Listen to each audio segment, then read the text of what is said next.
Alrighty then, gentlemen. Gentlemen. It growing. Gentlemen. Hey, look, I just think, why bother to try to do it? The more you think about it, the more you can do it anyhow. So you might as well just keep it, right? Just do it. So I would just go thing. with it. I think so. Yeah. I think that's the thing. You just gotta do your thing, you know what I mean? Anyway, how you fellas doing? You fellas good? We good. Sun is out. We good. All right. The sun is out. Oh, that is very true. That is very true. We'll get to that. Hey, everybody. How you doing? Welcome to another edition of The Living Room, a special edition today because this is indeed a Legends in the Living Room day. So we always love that day.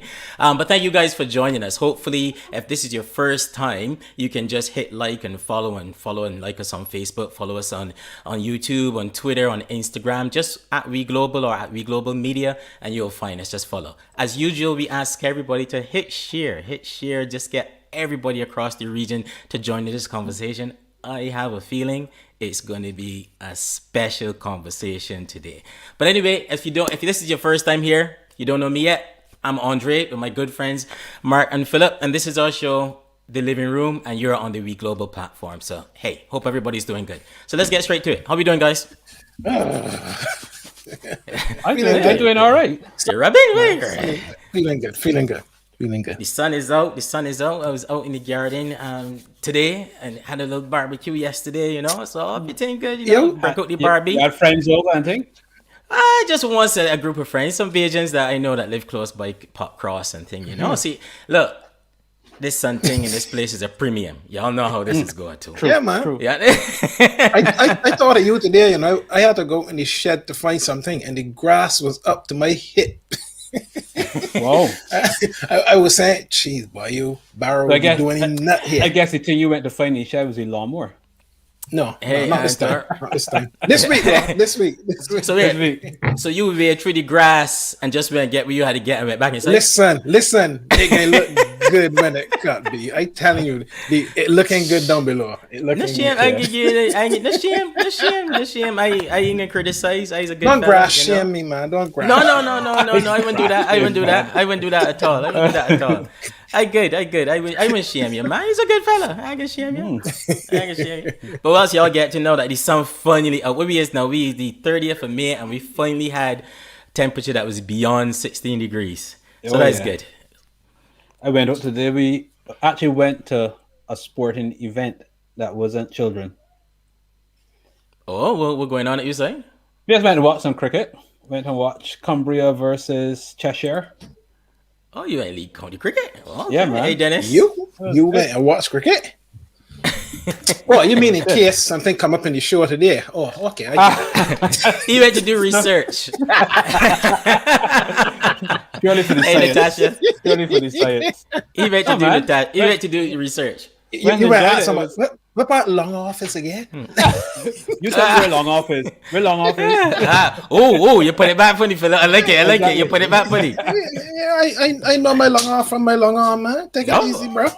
Right. I can even show you fine leg if you want, you know. No, you don't need to see your legs.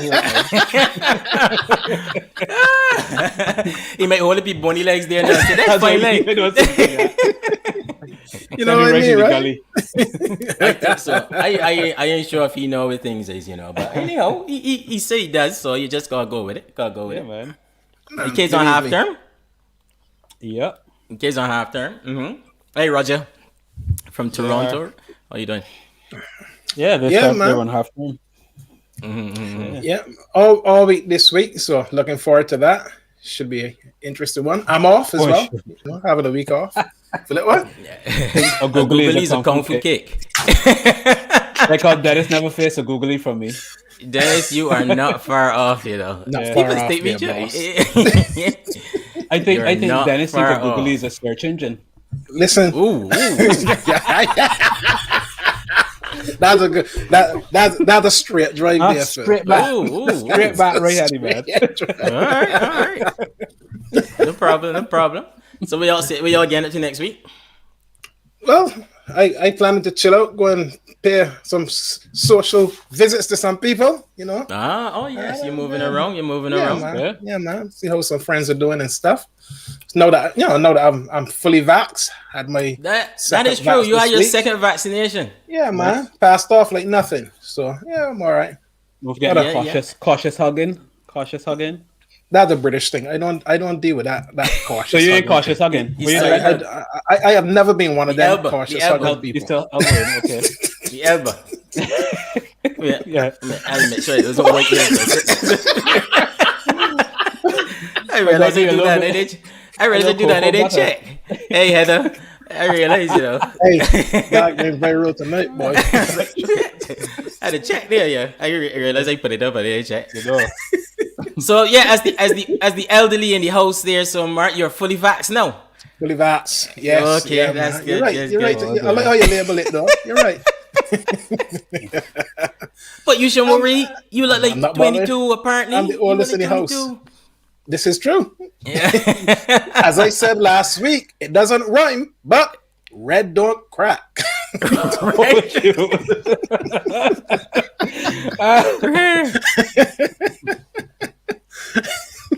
Red don't crack. This is true. Hey, well, I don't know. Hey Dan, how you doing? We don't know. We'll find out if you will. You never know. Hey Wendy. Yeah, man. So I'm looking forward to a week off, relaxing. Oh, so you take the week off. Okay. Take the week off. Absolutely. Yeah, Wow. I celebrated my vaccine. Any side effects when you had the second one? Or are you good? Because you. No, the second one, it was actually all right. I even walked home actually. Okay. So you're really good. It was okay. Yeah, man. Nothing at all. Not even pain in the arm. It was okay. Oh, no pain in the arm. Oh, the first time, man, could have barely lifted my arm for a few days there. Hey, Yeah, Pep. for sure. Hey. Pep. Good to see you there, Pat. Good to see you back in, Pep. That's good. No, that's Yeah, you're good. talking about Chelsea. But we don't want to hear nothing about Chelsea. There was something happened yesterday.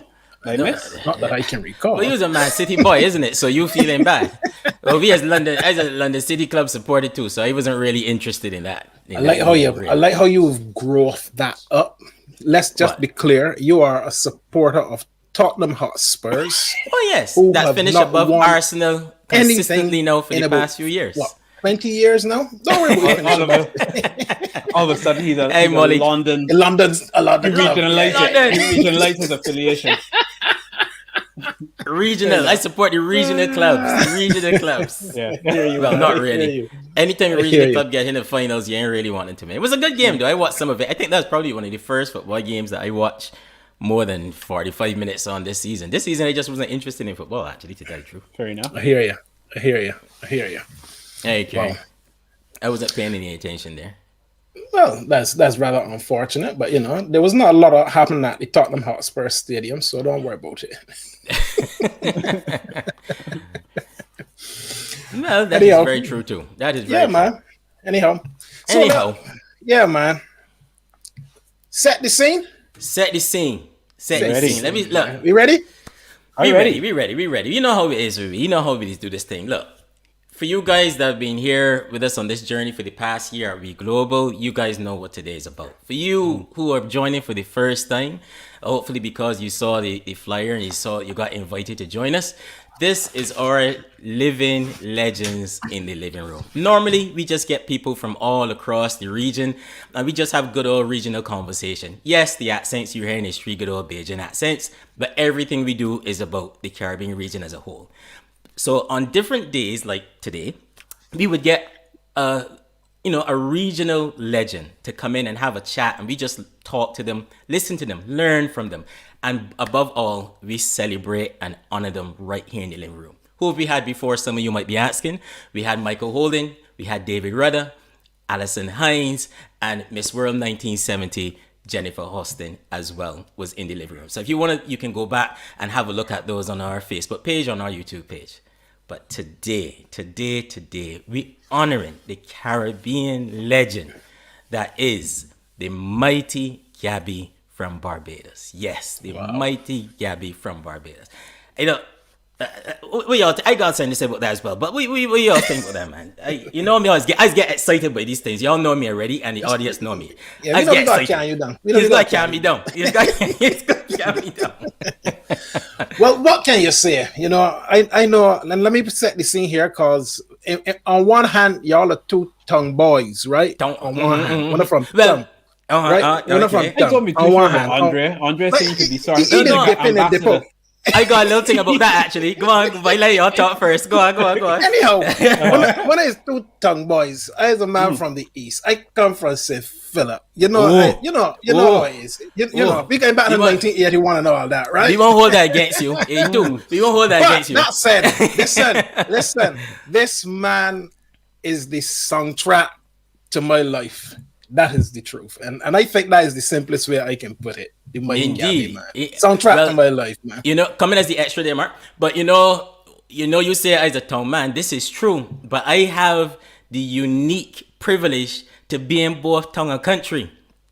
Granny, no pun intended. My granny's still in Clevedale Road, Black Rock. You know, all of my family still there in Black Rock. But then I also had the honor too of moving up to St. Philip, so I could straddle both. But town man, yes. Country man, yes too. But this is a fantastic day, and it is a real special day for us to have the mighty Gabby in the place. You know, and I'm really looking forward to it, guys. In the chat, you know what we do. Hit share. Get your friends involved. Tag somebody. Tag people all across the region. If you want to shout out mighty Gabby, put your country that you're coming from in there as well. If you're Grenada, just put hello, Grenada, and we know where you're coming from. This is the full-on Caribbean affair. But you know how we like to do it, right? Again, to the ones that have been following us on this thing, you know what we like to do when we have a musical legend in, right?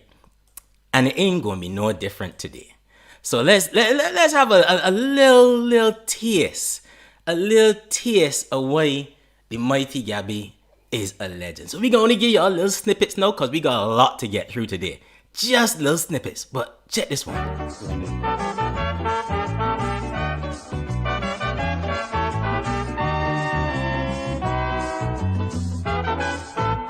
My friend got two women, he wife and his girlfriend. Johnny got two women, you know that is problem. But what really caused the strife? He love his girlfriend better than his wife, and every time the two of them meet, it is bacchanal in the street. The girl singing, you can't have things with me, no needles and things with me. I don't care what you do, Betty, cause you ain't in my category. You know, but check this one here now, because this is a little hidden gem here now. We're going to give him a little surprise now. A hidden one here now.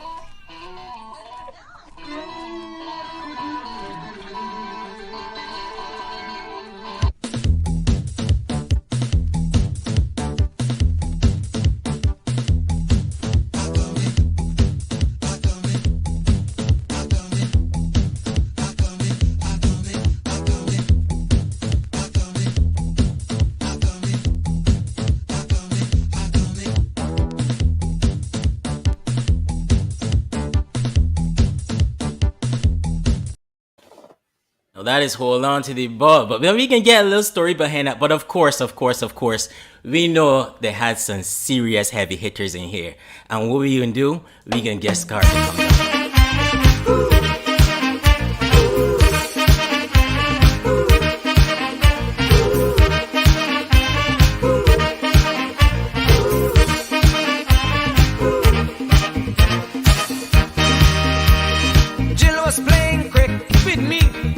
Pasta one day,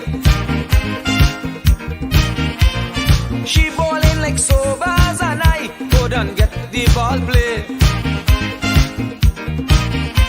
She start with in and out swingers that puzzle me. Every time that I make a stroke, I missing she bowl it slow, I on my toe to blister she. But when I play for her break, it was Boogali. She tell me, hit it, how you missing so? Hit it, you used to brag before. Couple more here because this is where the Caribbean couldn't start rocking. This song today is still the soundtrack for many, and we can get into a little bit of that too. But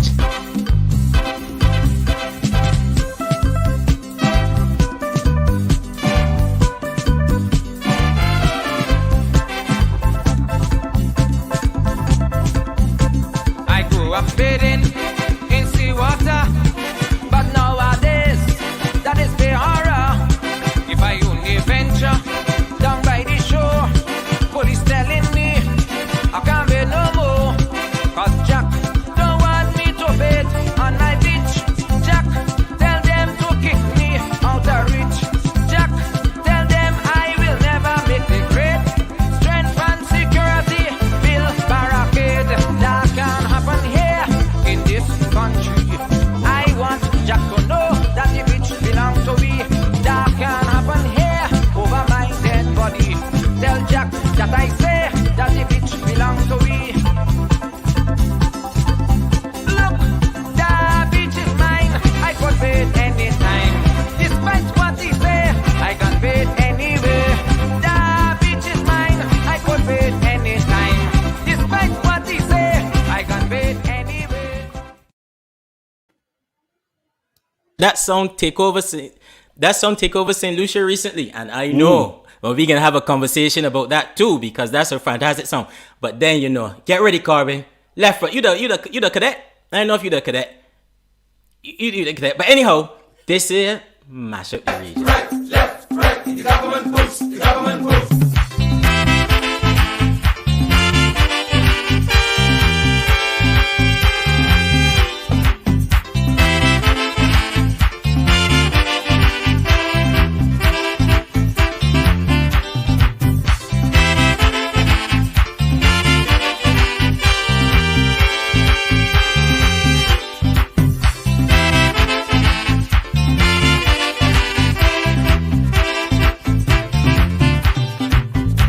Is it necessary to have so much soldiers in this small country? No.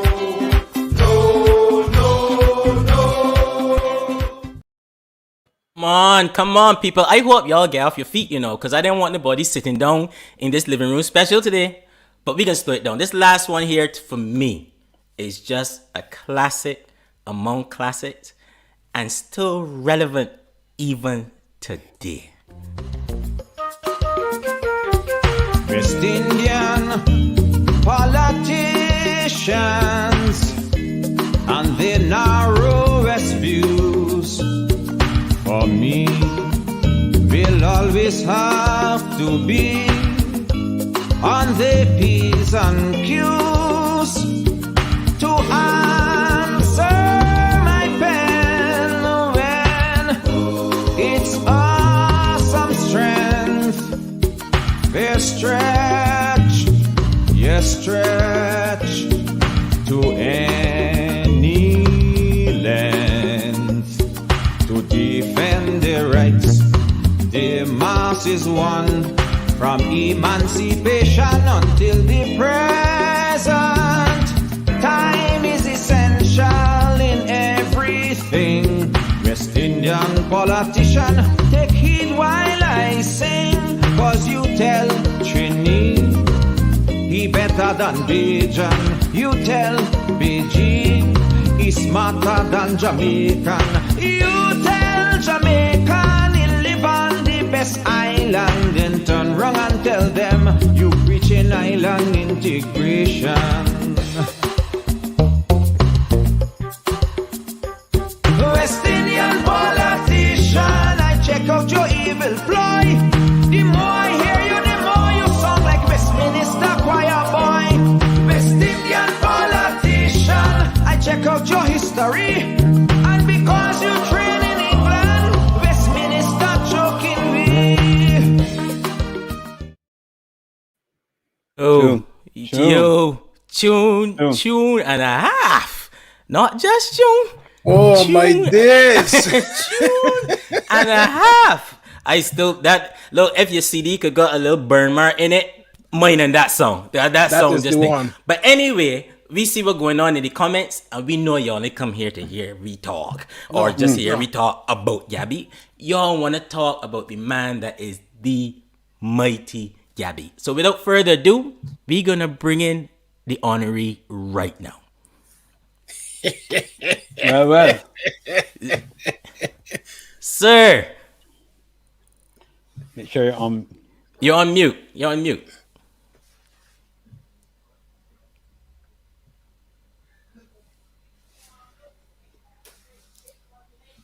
He there. I could try. If There can, you go. Yeah? Oh, no. Yes. Yes, you're there now. Good afternoon, everybody, and Hey. to you in London. It's a pleasure to be here this afternoon, and thank you all very much for inviting me. And I look forward to a nice conversation with you all this evening. Hey, you hear that? You hear them big tunes there just now? Where we are. You hear them big tunes there just now, man? No, actually hoping that you would have played some of the words to hold on to the ball, but that was okay. But yeah, I enjoyed that. Thank you. Yes. We got more to hold on to the ball. Don't worry. Don't worry. That was just to get a little taster. Yeah. So listen, welcome. Yeah. Welcome Thank to the you. living room, mighty Gabby. It's fantastic to have you. And Three Bajangles, you are the soundtrack to our lives. Absolutely. So looking forward to this conversation. And look, I want to start by going way back.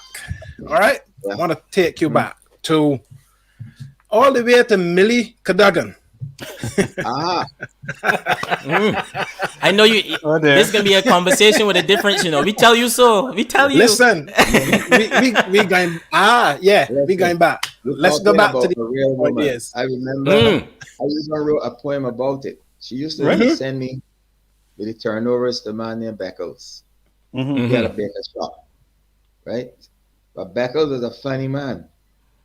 If you are not a regular customer, and let's say you got into Beckles' shop 8 o'clock in the morning, and you are not a regular customer, you could be there till 11 or 12 before Beckles look at you, because 20 more or 30 more people could come in, and once they are his regular customers, he's going to deal with them first, second, third, and 15th, right? Because he nothing to do with you. So one day, he sent me with some turnovers, and I got in there and I said, "Good morning, Beckles Chups." You know, see me.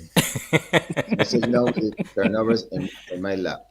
And he "Look, there's a place over there to put turnovers. Put them over there." So I put the turnovers on a counter we had there. So I said, "Now wait, I see people come in." Beckles put the stuff in the oven. He had an oven with some long things like spars, I don't know, almost like oars for a boat. Can't really call them now. But anyhow, Beckles put all this bread and cake and turnovers and all kind of thing in this oven. So after a while, after about 3 hours, I realized people coming in after me and getting the bread in the oven. I said, "Excuse me, Mr. Beckles, but I was here recently." "You can be here forever. It's not my business." I said, "But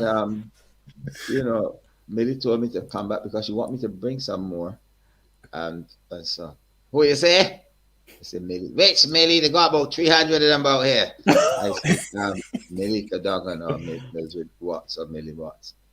"Yeah, hey, Grant, dog, let me tell you something. You gonna sit out here knowing that my friend Millie wants she bread put in the oven and you ain't saying that?"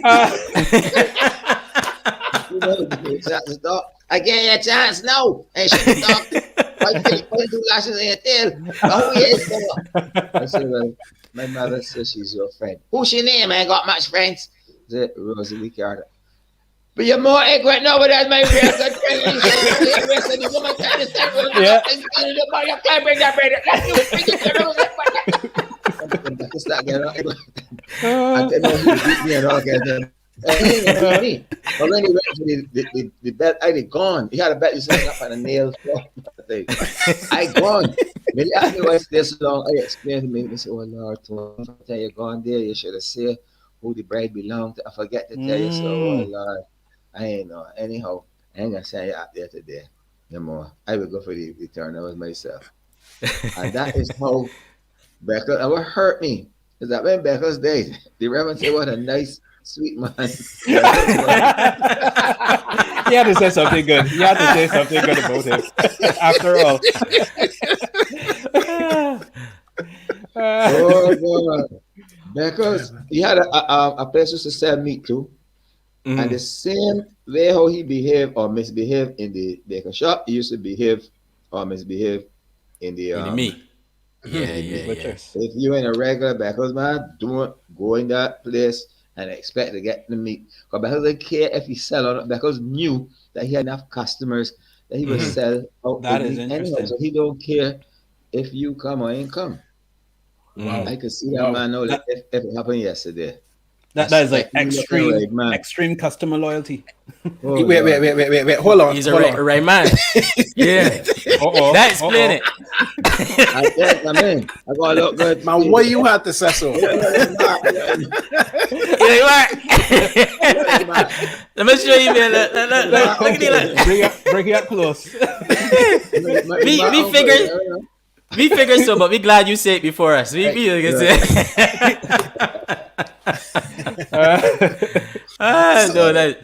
So no doubt you would have had lots of stories and events as you were growing up as a boy there in Emerton. Tell us a little bit about young Tony. Well, I'll tell you something, right? You know how I got the name Gabby? Three reasons though. One was the first movie I ever saw was with a man called Gabby Hayes. And I came home talking about Gabby Hayes and Gabby. And you know, that passed. Then I was in school at St. Leonard's and I was singing. Unconsciously, I wasn't aware that I was actually singing. So after a while, the teacher couldn't take it anymore. So he called me up and he said, "Young man, let me tell you something, right? There's singing and there's singing. That cacophony and noise you're making, that is not singing. What that is disturbing my class. So what I would like you to do is to learn the gift of gab so that you can learn to communicate with the rest of us. Because you will never be a singer, obviously, from that kind of thing I hear about there. All that is annoyance. So you could become a Gabby." I said, "Sir, what's that?" I look in the dictionary. It said Gabby, talkative or eloquent speaker. I said, "That sounds like me." It's all like you. That was one. Another reason. But the real reason was that they had a man named Forbes that we used to call Fugs. And they had a band that used to rehearse at his house all the time. Now, Forbes never played no real instruments. So he had a comb with silver paper over it, right? We know it well. When he come to practice, he got the silver paper over this cover. He and thing. And then every minute he coming up by the window and looking through the window. "Hear how bad the song without me? Oh man, without me the song real bad. Sometimes the band song real good without you." And he got to bad the song without he. Nobody want him in the band, but they got to keep him in the band because the only way he could get a proper place to rehearse was at Forbes, right? So he had this goat that I had like named Gabby, of all names. And one day I'm milking Gabby, and he had a ram tied near by the tamarind tree he had there. I thought that this ram was like really far away from me, so I didn't bother him, but he had thought. But what I didn't know that the ram was tied with a rope from here to Russia. So when I stooped down now and I almost got the bucket full of milk, I feel something like a bee sting me, or I don't know, thunder hit my leg. I don't know what it was, but it was the goat batting me, and it threw me in the air. I mean, I went up in the air like an airplane and land, but I landed fairly safely. And the boys got wind of that what happened, and they start saying, Gabby. They go up back, Gabby. And they go up there, Gabby. So they start calling me Gabby to tease me. Gabby, how you going, man? Gabby, how you going, man? Gab? They still feeling pain from their back and all kind of thing. So after about 2 or 3 weeks and it wore off, they come back and me, Anthony, how you going? Tony, how you going? I said, man, that's not my name anymore. My name is Gabby. Gabby. You own it. I don't You own want it. no more of a fancy name. Man, I said, don't stop teasing me. I want the teasing all the time. I want this name. And that's how I got the name.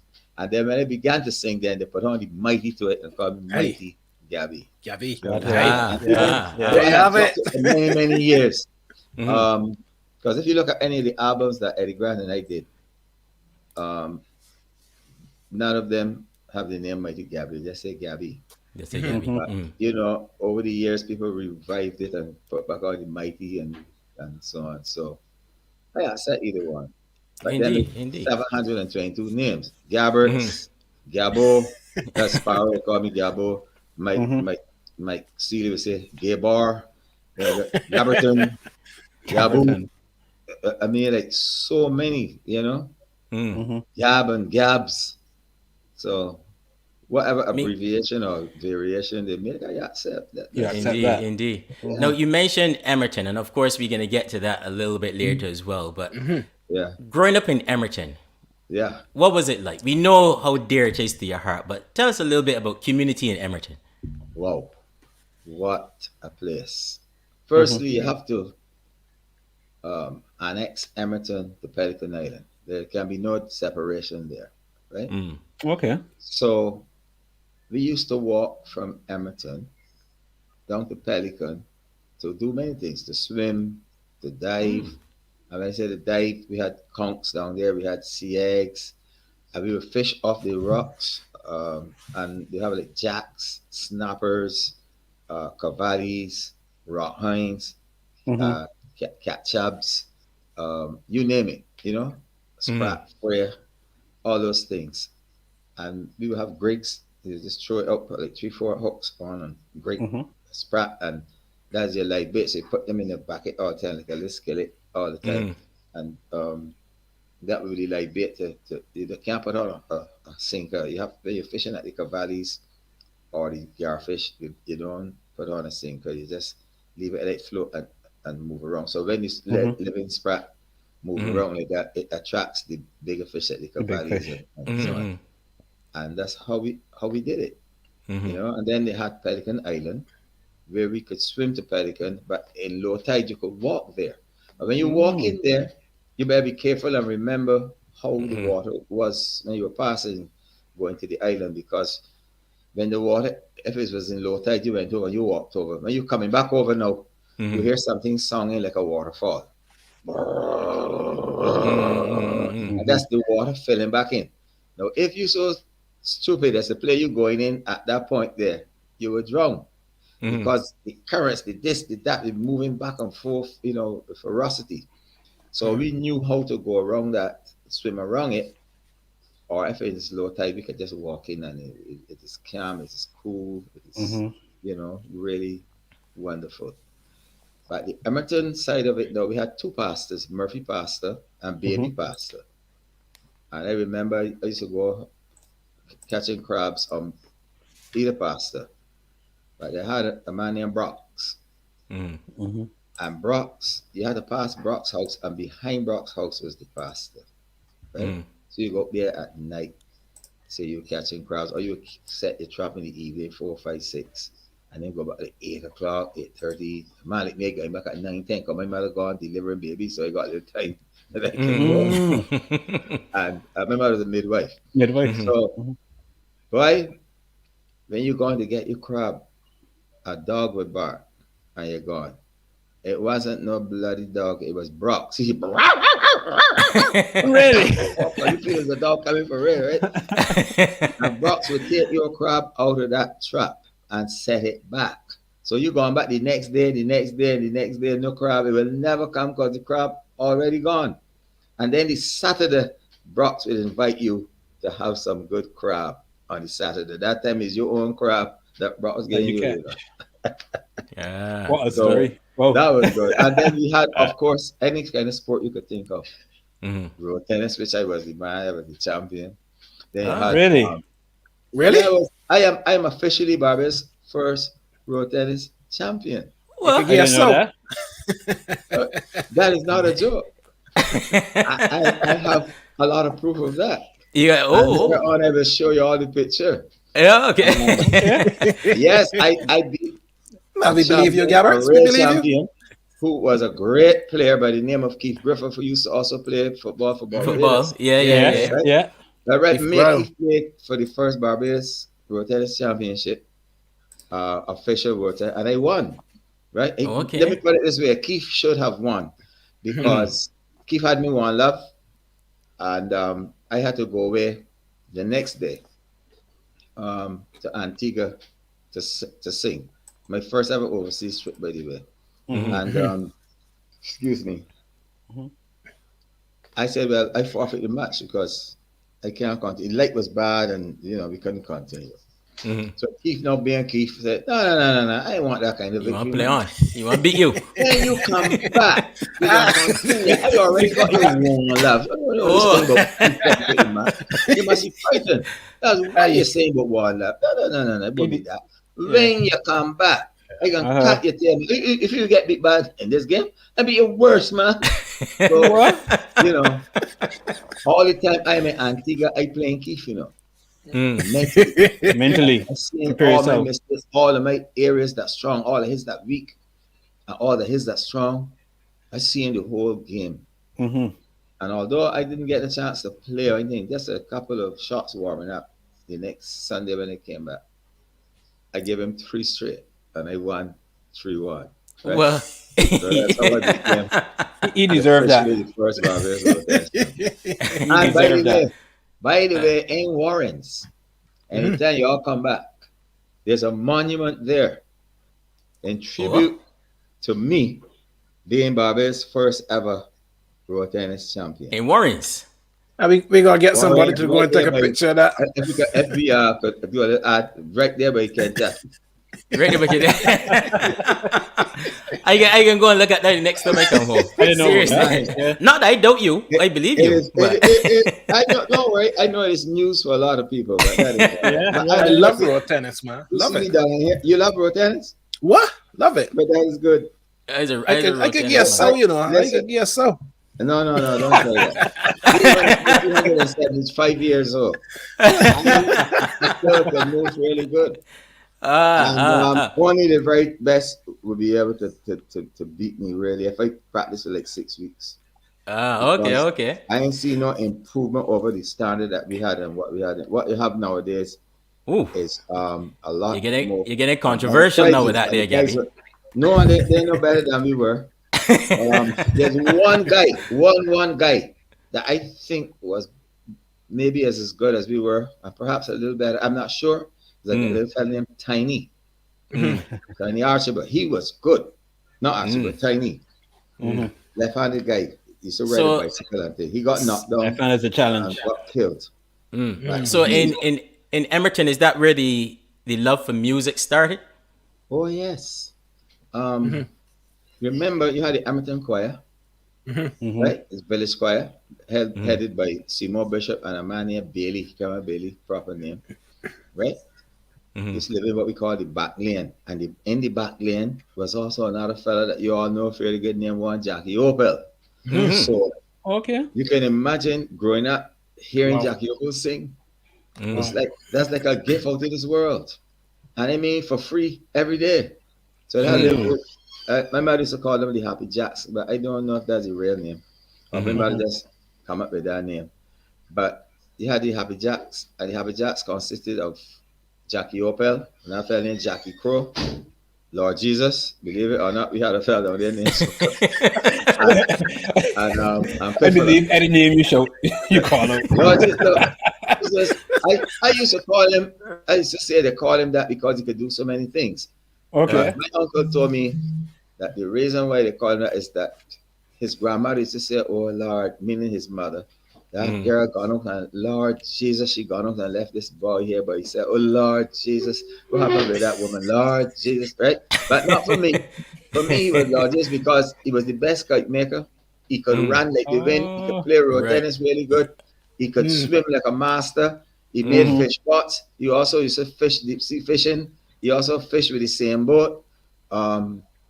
He used to be a boxer. He was a runner. Dodgers could do anything. He could do everything. At laying down carpet, you know, small carpenter jobs and things that people can put on a board for your house. Lord Jesus could do that, right? So Lord Jesus was a giant.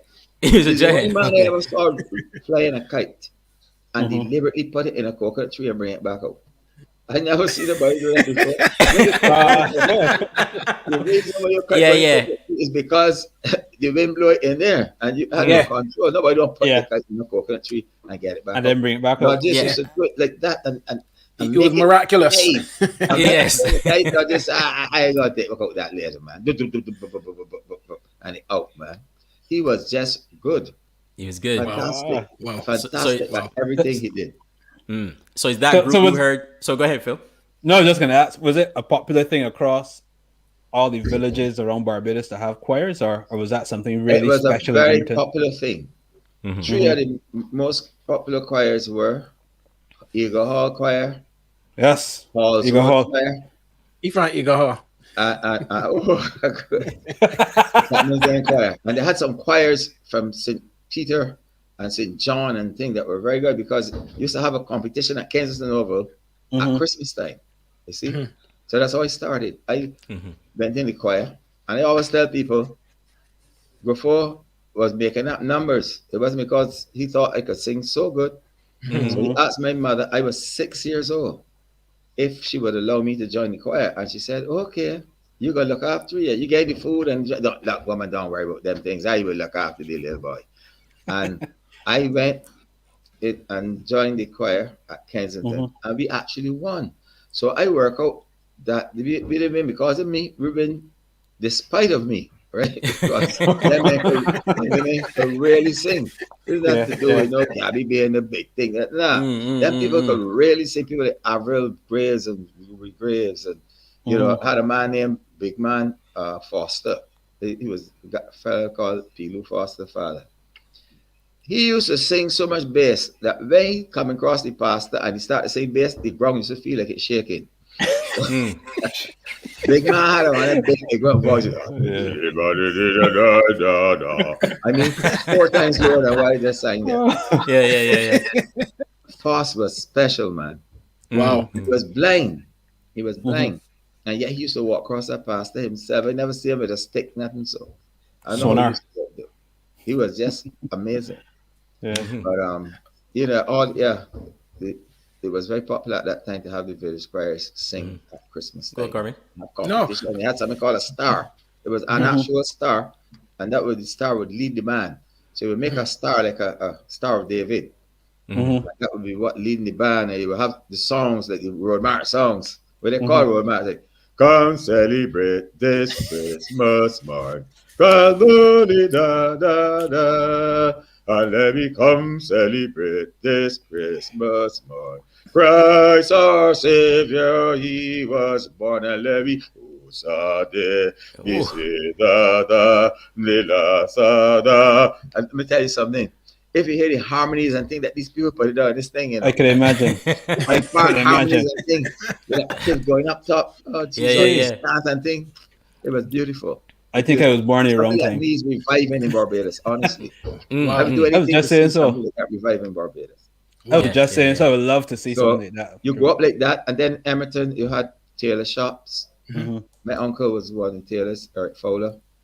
Then you had carpenters, masons, joiners, you know, shoemakers like Orville Clark, which is Jason Clark's father, that is the athletic coach.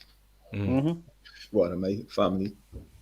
So the thing about it is that Emerton had so many different things. A lot of artisans would leave St. George or St. Philip or somewhere in St. James or St. Lucie or something and come to town. In fact, my grandmother came from St. Lucie and, you know, selling fish in the market, and that's how she met my grandfather.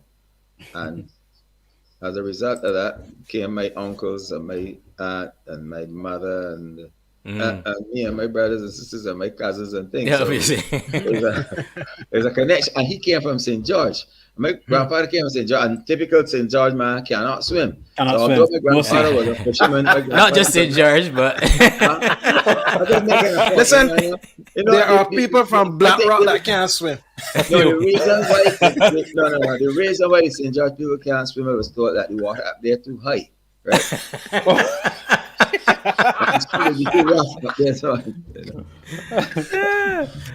Before we go on, listen, I just want to say something to the guys in the audience. Listen, you've already picked up that Gabby is a storyteller, all right?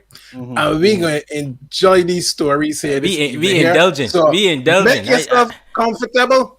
Go and make relax. some tea. Go and make a cup of tea. Get a lemonade, a mobby, wherever you are in the region, and just sit down at the Relax. feet of the master. And we listening. We listening. We listening. I wanted to touch on a point there about your mom, because you said your mom, you know, she was instrumental in helping you to get that start. So can you tell us a bit about your relationship with your mom as you were growing up? Well, my mother was everybody say my mother special, she's the best. I don't say that. Other people say it to me. My mother, like I told you, was a midwife. But she was also the woman who would go on the beach, buy fish from the fishermen, come home, or sometimes she don't even come home, got the lime and the this and that, and she would season those fish and have her back pot, cold pot, whatever, the wood and everything on the beach. And they used to call her a thief because she would buy fish from the fishermen and sell them back their own fish. Clever woman. Clever woman. And then on Sundays, she would go out with a friend of hers and sell goods from the back of a car. When I say goods, like spoons, forks, knives, tablecloths, bread sheets, pillowcases, entrepreneur, stuff like that. Up to today, one of my daughters, Janelle, asked me where she would get the stuff from to sell. I explained there was a store called Plantation Limited. So she and the management there were very, very good because she got like 30, 40, 50 customers for them like one time. So they were grateful. So they allowed her to credit stuff from them at a reasonable price that was less than, say, the retail price. So she would go around the country in the back of this car on Sunday. This is how you see the Indians do. They used to call her the Black Indian because she would go around the country selling stuff, you know. And apart from that, she was also used to work with a man called Dick Seeley who had a funeral home. And she used to work, in those days, used to call it putting up the day. So my mother used to work also putting up the day. So she used to say that she looked after human beings from the womb to the tomb because she was a midwife, bring them in, and then she'd be the woman to help carry her out.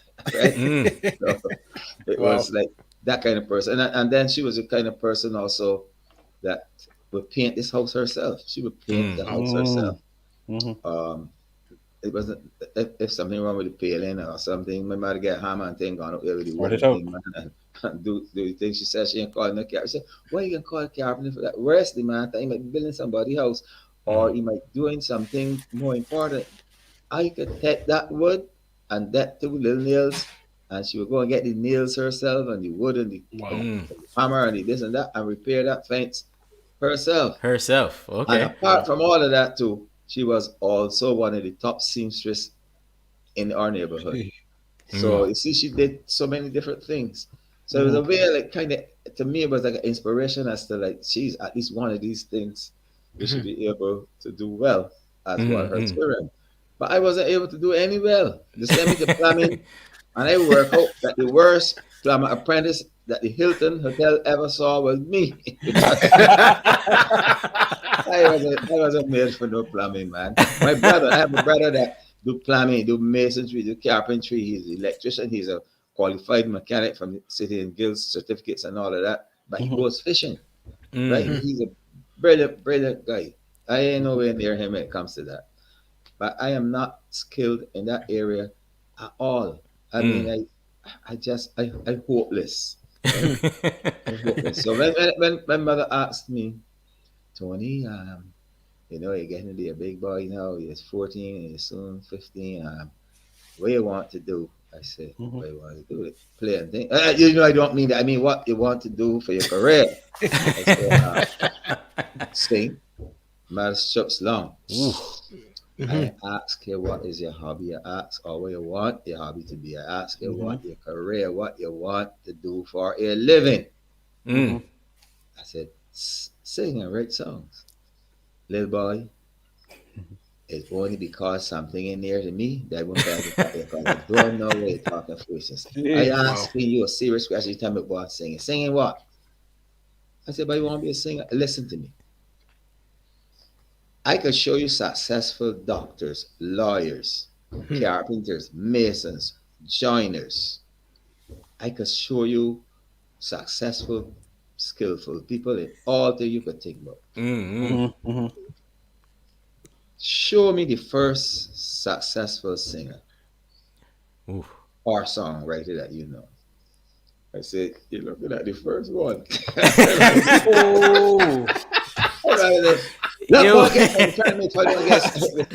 You would really get hit there, no? You were vexed, right? So every once in a while she come back and plot, and she become angry, and then she come soft. Tony, I serious. Let me hear what you're gonna do. But you can't be out here all day long sleeping. And the other time she would come, Tony, come, let me talk. Look, Jeffrey could help you do the plumbing thing. Eric could show you some tailoring. You could go with Orville and learn a little shoemaking. Mr. Smith will show you how to do the carpentry thing. Look, make up your mind. You're going to got to do something. You're getting to be a big fella now when you can't. I was saying, sing. So after a while, she ain't bother with me at all. I want y'all to know, I was already singing more than 10 years. I had just returned here from New York on the Daffy Parasol. That was the first time my mother ever saw me on stage. She refused to come to any of my shows. So that would have been like 1976. First concern, that is not a career, that is hobby. And she used to say, you know what got me?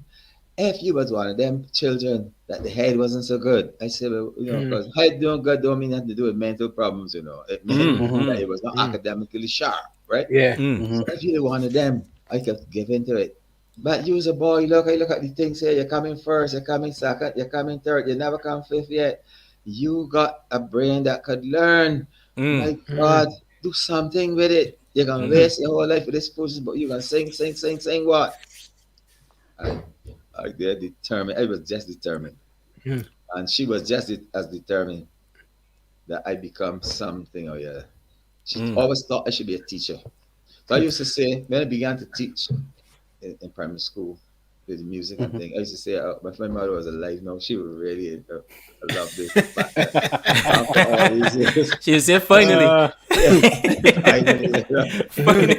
You're finally doing something useful. You got a real job. Yeah, so that's the thing, that hobby thing. But she concerned, it's just hobby. I bear that in mind. Tony, it is a hobby. Tony, it is not a career. Tony, nobody don't pay anybody to sing. Need something to fall back on. Yeah. You see how much singers we got out here. She started calling Jackie Opel and Jackie Crow and Griffo himself and Armand Scott and all these people, Rudolph Hines, and all of them that sing in the church. And they sing for, I never see the Reverend give them for, he said, yeah, let me tell you something.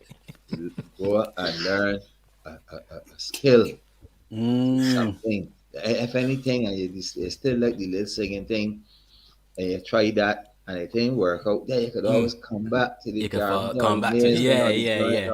Plumber, Tony, and plus, my father was a skilled man too, even though he left us early. She knew my father could, just let my brother do carpentry, do masonry. He was a shipwright, so far she concerned, I had to born with some of the genes, which I wasn't born with, right? Of being a skillful person in terms of artisan. So All I of that listen. is to tell you about what Emerton had looked like. Emerton. Yeah, yeah. But listening to that story and that little exchange between you and your mom and you not Yeah. backing down and she not Right. backing down Yeah. tells me a lot about that relationship. But it Yes. also tells me a lot of even setting up. We can get into some of the music and that kind of stuff going forward. But tell me about the story with Harold Macmillan. Oh, And wow. About that. Wow. tell me what happened because I think it can set a Harold- context for people when we get into your music. Yeah. You know, I think that's a real good setup there. Absolutely. A good one for real. I was at St. Mary's School. I was 10 years old. Mhm. At the time, the mayor of Bridgetown was Ernest Dighton Motley. He used to say Edie Motley, or his Edie. close friends would say Rugged. Rugged. Rugged. Yeah. And Mr. Motley was a brilliant man. Don't nobody fool you, Mhm. right? No wonder that he produced Elambe and Elliot and they produced people like Mia and so Mia. on because he was just brilliant. Great He was man. brilliant as a tactician, as a politician, and as a human. He was just brilliant. Okay. Anyhow, we were under colonialism. So if he's the mayor, obviously, and the British Prime Minister is coming down, obviously he has to host him, right? Yes. So we host him, and then he's going to do a speech on the balcony of the town hall, right, which is the headquarters for the mayor. This is opposite St. Mary's Church. The building is still there. It was repaired in recent years by the Chinese and so on. But anyway, here he was, and there we were. We gathered about 8:30, 8:45, and he's going to speak at 9 o'clock. I believe that stand was deliberately spiteful that day because the stand is hot, hot, right? And here we were out there by the hundreds, if not the thousands, because they had St. Mary's School, Wesley Hall School, Westbury School, all the city schools and so on out there. We standing up in the sun, waiting for this man. I think Mr. Motley spoke and a couple of other people who belong to the city council and so on. Here comes Harold Macmillan, tall white man. Excuse me. And he started his speech with a bunch of ignorant words like, on this auspicious occasion, in this august chamber, right? Now, we don't understand that, and so his children, right? But anyway, he talked long. And all the time I hear him, bop, bop, bop, bop, bop, bop. I say, what the hell is that? Well, look, his children dropping, fainting because they're hungry. They haven't eaten yet. Okay. So I got angry. And in the middle of his speech, I walked home. Now, my home is walking down the street there, Cheapside, make a right turn on Little Ray Road, make a left on Lakes Folly, make the short right in Emerton Cross Lane, and make the short left into Emerton itself, in the Chapman's Lane. Okay. I figured, well, that's cool. My mother going to deliver a baby or something, so I home by myself. Hey, the next day, I go to school. I didn't tell my mother anything. A man, a teacher, very nice teacher too, called Cossey Lane. I never could call him Cossey Lane or Cossey. I call him Mr. Lane. So Mr. Lane called me out of my class and told me, come here to the office. He used to talk real soft and nice and thing. Come here to my office and to the headmaster's office. I want to have a word with you. So I said, he want me for what? Must hear me singing and think I like it or saying. I go in there, because he lay half folded like that. A little short man, he might have about 1'1". A little taller than you, Dre. Let's Oh, go yeah, shoot. he was 5'4" or 5'5". Anyhow, brown skin man, I could see another cat eyes. He said, young man, it was brought to my attention, or in fact, it was rumored and is rumored that you walked out on the British Prime Minister's speech yesterday morning. Is this true? I said, Yes, sir. Oh, no. It can't be true. I mean, you really actually had the nerve, the temerity, the gall and gumption to walk out on the Prime Minister of England's speech? I said, yes, sir. But as quickly as you can, 'cause I don't have a lot of time, explain why you would do something like this. I said, sir, because one, I was hungry. Two, the children was hungry. Three, the children were fainting. And he didn't like how he was talking. Oh, no, you can't do that. Go for your exercise book. Anyone, but one that has pages that have not been written in yet. I said, all right. I remember I met my aunt Dar, and I got these books and things 2 days before that. So I got a book there, brand. All I got is Head Up, St. Mary's Primary School, and that's the end of that. Yeah. So you see in this book, I want you to write 25 lines for me, and these are the lines. I must respect the Queen and her representatives at all times. Sure. And I want you to write this for me 25 times. I said, okay, sir. No, go ahead. Go back to your class. So I went back to class. So when I got home in the evening, I wrote 50 because I was so vexed. So when I got back to school the next morning, have you finished the lines? I said, yes, sir. Let me see them. And he looked, and he looked, and he looked. Started to come. He said, how many lines I told you to write? I said, sir, I think it was 20. No, that you think. You knew it was 25. But what you did here is called insubordination. You decided that if I give you 25, then you could now write 50. Well, since you are so stupid, you will write 100 of the same thing. And you must put in capital letters at all times, okay? I must respect the Queen and her representatives at all times. Those 3 words in capital letters. Well, I write. I must saw me writing the last few lines. Tony, what nonsense you doing there? Writing the same thing over and over and over. I say it's called lines, man. Well, I know I had lines when I was a little girl. You used to got that too, but why you got to write so much? I told her the story. Oh, Miss Elaine is right. You had no right at all to write 50. You feel that you was a man. But let me tell you something. See, there's only one man and one woman in this house, and it is me. And there's got to be only one man up there that teaching you. His name is Mr. Lane. And if he tell you do something, don't pay you doing what you feel like. I'm glad that he came. But before you carry them up there, take off my clothes. Your clothes. But you ever buy any? Them is mine. Them clothes you wear there is mine. So I want you to take them off.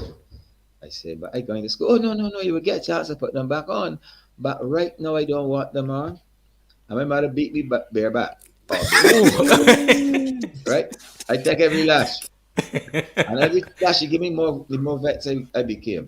And from that day, I told myself, anything to do with British colonialism, I was totally against. I was always against. And anybody that were to check my life's work would see that has always been anti-colonialism. Yes. Wow. So that's the story of it. That's why I wanted to hear that story, because I think it sets up everything that's going to come later on. Puts a lot of things in perspective. No, it does. It does. So taking us from that point where something has been seeded. Oh, sorry. I missed something. Okay, go ahead. At that time, there was also an election on in Barbados, and Mayor Motley's grandfather, Mr. Motley, was running against a man called T.T. Lewis. And my mother was an ardent Eddy Motley fan and supporter and campaigner. While a woman called pushing out in the road, campaigning, my mother in the houses campaigning, because she got the chance to go in a lot of houses because she was a midwife and the poor people there in pain, and then look there when the baby born, remember to go and vote for Mr. Motley here. Look, I was telling myself, and I feel all right, Miss Carter, I my mother collect real votes in the houses, pushing out in the road, my mother in the houses. Right? Wow. And I have been a Motley supporter and fan from then till this day. To this day. Right? Okay. RPM, is like my sister. I love the dirt she walk on. I say it openly for the world to hear. Because I mean, she called me up here last night. But the thing about it is that She might be watching. You never know. I never know. Hello, Pam. The thing about it is that I have always been grounded in that motley camp. Let's put it that way. And a lot of it is historically from Historical. what my mother did, and the affiliation. Not only that, too. This is not a joke. They used to give out shillings and 48 cents, 60 cents, right? And my mother always used to get the 60 cents. And you had to stand up in the line. I can see Mr. Motley now with the braces, holding the what do you call them, braces thing, where you got on thing. Suspenders. Suspenders, right? Suspenders. And he got them holding like this, and he surveying the whole scene. And my mother probably got there no more than 5 minutes, 10 minutes. Rose, come out, looking for every cent. Wait, what you doing in the back of the line? Come along. Right? My mother now got there, people there half hour, 45 minutes. And Mr. Motley would take her in the room. She lived 60 cents or whatever it is, get some cough medicine for us and some cakey and thing. Because we used to give away free cakey too, right? Yeah. For Motley, get free cakey. Vote for Motley. Vote for Motley and get free free cakey. cakey. Yeah, man. Wow. That's it. I mean, I became a Motley fan. So when I began singing and this and that and the third, I came back home and all that, and I met with a Lumbe. That's a relationship that nobody except God could break up, right? So that's how it mushroom and has continued and has been like that till this day. Wow. That's a really interesting story. So if we fast forward a little bit, let's get into some music and different things like that. And 1968. Yeah. 1968, and your first major win. Heart transplant, I believe it was. A little bit to 65. Okay. I'm at Kensington now for the first time. Romeo, Charles Smith, who was my schoolmate and my farm mate. Because I have a few mates that became well known, Jeff Brown, who is now the owner of a CS pharmacy. Rommel Marshall, who was in politics. Mark Stout, who became a teacher, which is Richard Stout's brother. Yeah. All of us sat. A guy called Edison Edwards. He went to school at Edison Husbands for 2 years, and then he had to swear that his name was Edison Husbands because whoever took in the birth paper for him, by some mistake, the reverend just put down whatever he feel like or whatever. So he had to stand up in front of justice. He said swear that his name was Edison Edwards and not Edison Husbands. All right. So all of us were in the same class. Same class. Is that St. Mary's or St. Leonard's? St. Leonard's. St. Leonard's. Yeah. But we were, I don't know if you could call it lucky or unlucky, whoever it is. But anyhow, they had so many children at that time at St. Leonard's, and Mr. Dayton Griffith, he was he was our headmaster, which we call a principal today. Yeah.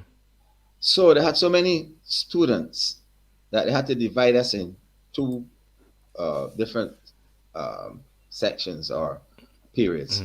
And some boys went to school 12 to 1, and we went to school 1 till 5. So our teachers would leave Combermere and come down to St. Leonard's to teach us. So they used to call us the honorary Combermerians because our teachers came from Combermere, but we went to school at St. Leonard's. Right? Yes. So, it's like, I would say, I'm not a Combermerian. I'm a Gabby, name your teachers. I say, Mr. Inez, Mr. Badnot, Mr. Isaac. But Gabby hash him out. But yeah, all of them teach me a Combermere. Yes, a Combermere. I said, no, I am a St. Leonard's boy. And I've been talking about 8 million years. But anyway, the point is that we had really good teachers. So I loved going to school and getting all that information and things, but it was always more leaning towards like literature.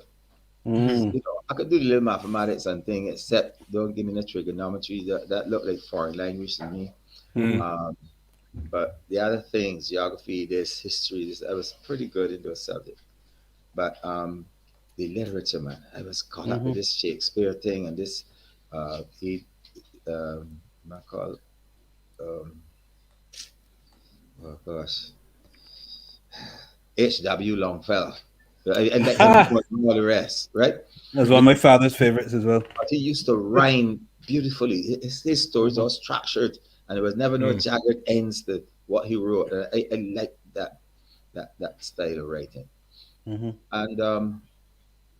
you know, that's where I started. I started from at St. Leonard's School, really writing. The first song that I composed for Motley and Get Free Cakey, it was still at St. Mary's. I was just 10 years old. But then Charles Smith encouraged me to come in this 1968 competition, which is Romeo, because he had gone in 2 years previous in 63. When I meet Sedan now in 65, here's Sedan. Gabby, what are you doing in this? I said, well, I come to win. No. You ain't come to no win. You come to compete to get beat. Let me tell you something, okay? Me, Don Jose Lamont Marshall, known to all and sundry as Sedan, I am going to come first, second, and third. The rest of y'all are going to compete.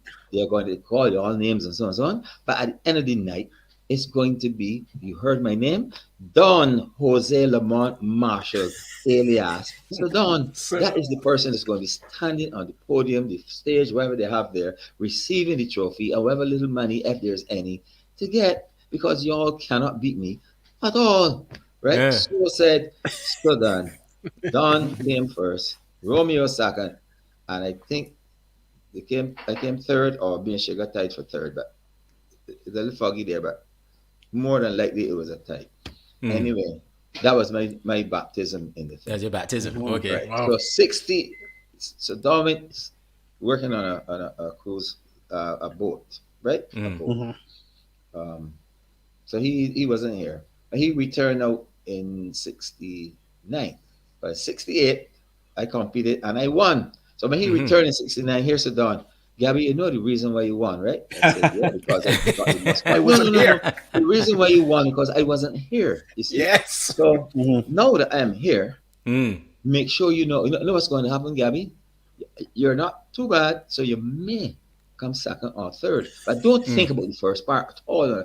First prize belongs to Don Jose Lamont Marshall. The intimidator. Right? Not this year. 3 years has passed. 4 years have passed. And I am going to be competing with you. Whether I beat you or not, I ain't sure. But what I know is that you can't destroy me like how you did back in 65. See, Gabby, that is just talk. That's to make you feel good. I have no problem with that because human beings must do things like that, to assure themselves that it's okay. But in reality, there's no way at all that you could beat me, you or any of the rest. So, and in those days, Phil Brito in the Black Rock, or your Black Rock boys. Which shirt, fella? His house.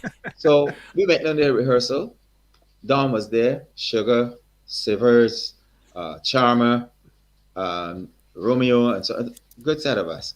Dragon and thing. Here, Don, in front of us, Phil, I have one thing to say. There are 12 of them, or 11, I'm not sure. 11 or 12 of them. And we have 7 days in a week. So what you can do, I know you want to reserve one of the days for your family and so your wife and your children. So let's put that there aside. There are 5 other days that they can rehearse. I want you to work out some kind of system where they will be able to rehearse. I don't know how you do it. I don't care how you do it. Those 5 days. But on Wednesdays, Don Jose Lamont Marshall will be rehearsing only on that day. So, but this man's a powerful man. He said, Phil, as you know, I do not talk just for idle. I am very, very serious. Wednesdays will be my day, and they can have the other 5 days, and you can have the Sundays with your wife or whatever. Or if you feel like giving them your Sundays, well, no problem. If you have no problem, no quarrel with that at all. You just need one day. Wednesdays is my rehearsal day. Well, rehearsal day came, and the Wednesday I gone down there. I said, I want to see how this man can really call the shot, and he alone rehearsing Wednesday. I got there. When I got there, I got it before dawn. I went down, opened the door, and said, Gabby, what are you doing here? It's not your rehearsal day. I said, I know, but I come to hear it. Oh, okay, I cannot ask you to leave. It's not my residence. But I can assure you one thing. You are not going to learn anything sitting down there. Don't start to sing the song. Blah, blah, blah, blah, blah, blah, blah, blah, blah, blah, blah, blah, blah, blah. Not a word. Frustrated because I wanted to hear these words and things to see where I can see an area that maybe I could improve or maybe learn something. Don't Abstract. rehearse a whole song. And you know, from that day, that's how I started to rehearse. Whenever I was in a competition, the guys would tell you, oh wow, one segment, and especially if it's a new song, I only humming, bam, bam, bam, da, bam, bam, bam, da, bam, bam, bam, da, da, and I ain't singing no words. Because in the meantime, they're rehearsing their words because they want to memorize them, right? But I already memorized mine. So when I get to rehearsal, I am rehearsing for the band, not for me. So that's what I did. And it's a fantastic strategy because it puts your opponents on the stress. Peer pressure. But they don't know. They don't know what in your arsenal. No, that's something. Yeah. So you know, back 68, that's when I met Gryner. And I remember him at the rehearsal, quiet. And then when he got the microphone, man, that man was so dynamic. And we became friends from then. Day. At the same Philbert house. Till now. The competition was at the YMCA. I won. And then the next year with Don I won. And when it came off stage, the same Don who said he could win on this and that and that and this third, so humble, so gentleman. Like, he hugged me and he said, Gabby, there's no thieving that went on here tonight. You won fair and square. Wow. This is my hobby. But what I just heard out there, you are good enough to make this your career. Wow. I would advise you fantastic. to do so. Wow. That's a giant Let right it there. be your career. Do not have it like me as a hobby. Wow. You know, I have other things that I will do, and I'm seeking management level contribution in this country. Yeah. But I would still sing a song or two, but I am not going to be interested to be no Calypso king and all this thing very much. Again, it may happen, but I'm not putting any emphasis or any effort on it. But I'm telling you, Gabby, that this should be your career. Wow. Because you have a very good voice, and plus you write your own songs, which is most important. And that was the advice Don gave me all back then, and it has remained with me until this day. Gee. Wow. Fantastic story. That is absolutely fabulous, you know. just the humility and defeat. Yeah. Which is something you probably haven't seen a lot in your career. Don became my tent manager. Battleground became my personal manager. But advised me that if I in a conversation with anybody, both him and Matt Fingal, all of them had the same attitude, years apart from each other. Don would call me, Gabby, come here. What is you do for a living again? First question, that's singing. Gabby, you can't be out there talking with everybody and you ain't gone on stage yet. Ask for an excuse, come backstage, relax yourself. When you are finished with the stage, you can go back out there and talk till the cows come home. But meanwhile, save your voice. That's your voice. Performance. All of those people that are out there talking to you, I know them, you know. One is a carpenter, one is a doctor, one is a lawyer, one is a mason. None of them sing for a living. Keep your voice quiet until you have to go on the stage. Wow. And Matt, in later years, the same thing. Gabby, come here. How much instruments you got? I said, I got a guitar. I don't mean that. The one that you make the money from. I said, well, I got it. No. Your voice is your instrument. Your voice is your tool. Yeah. I want you to go in there so and keep quiet. Because them people out there talking you, none of them don't sing for a living. I tell guys the same thing, and they telling you, when I go and sit down somewhere out there and talk to them people later. Because the same energy that you use in talking to them is some of that same energy you're going to use when you're on the stage. And if you go up there and you lose any of that energy, not one of them going to say, oh, there he was up there talking, and that's why he ain't get the chance to sing properly. They're not going to, a man going to tell you, they're not good enough for my $10 or my 20 or 30 or whatever amount of money he paid. So I would like you to go along backstage there and sit down, Gabby, and wait till it's your time to sing. And then talk for 3 years after that straight out there with them people, but not before you sing. So both Don and Matt Fingal had that same advice for me.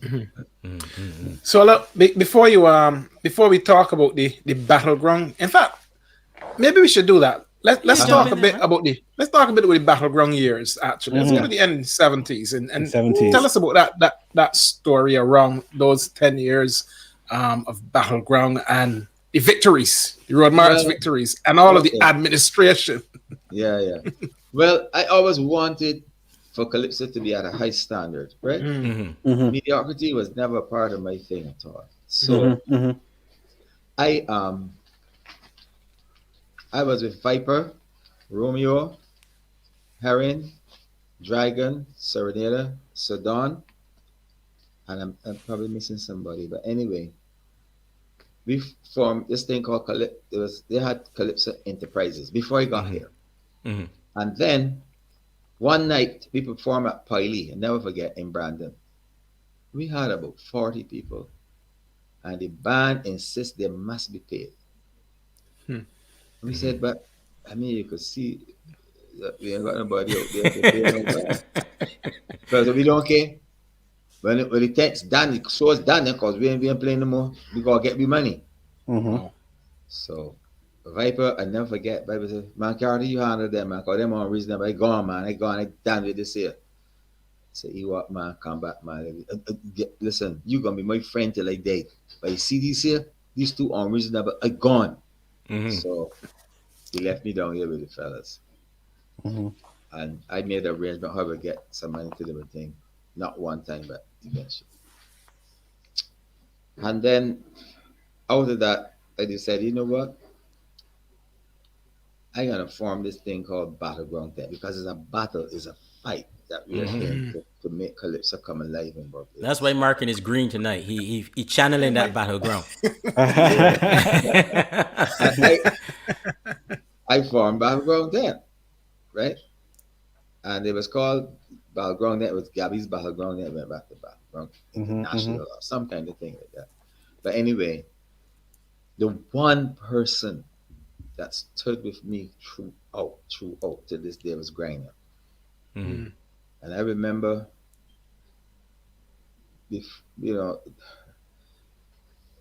I was fighting against my friend Alambe, who was the head of NCF, the director at the time of NCF, for better prize money. And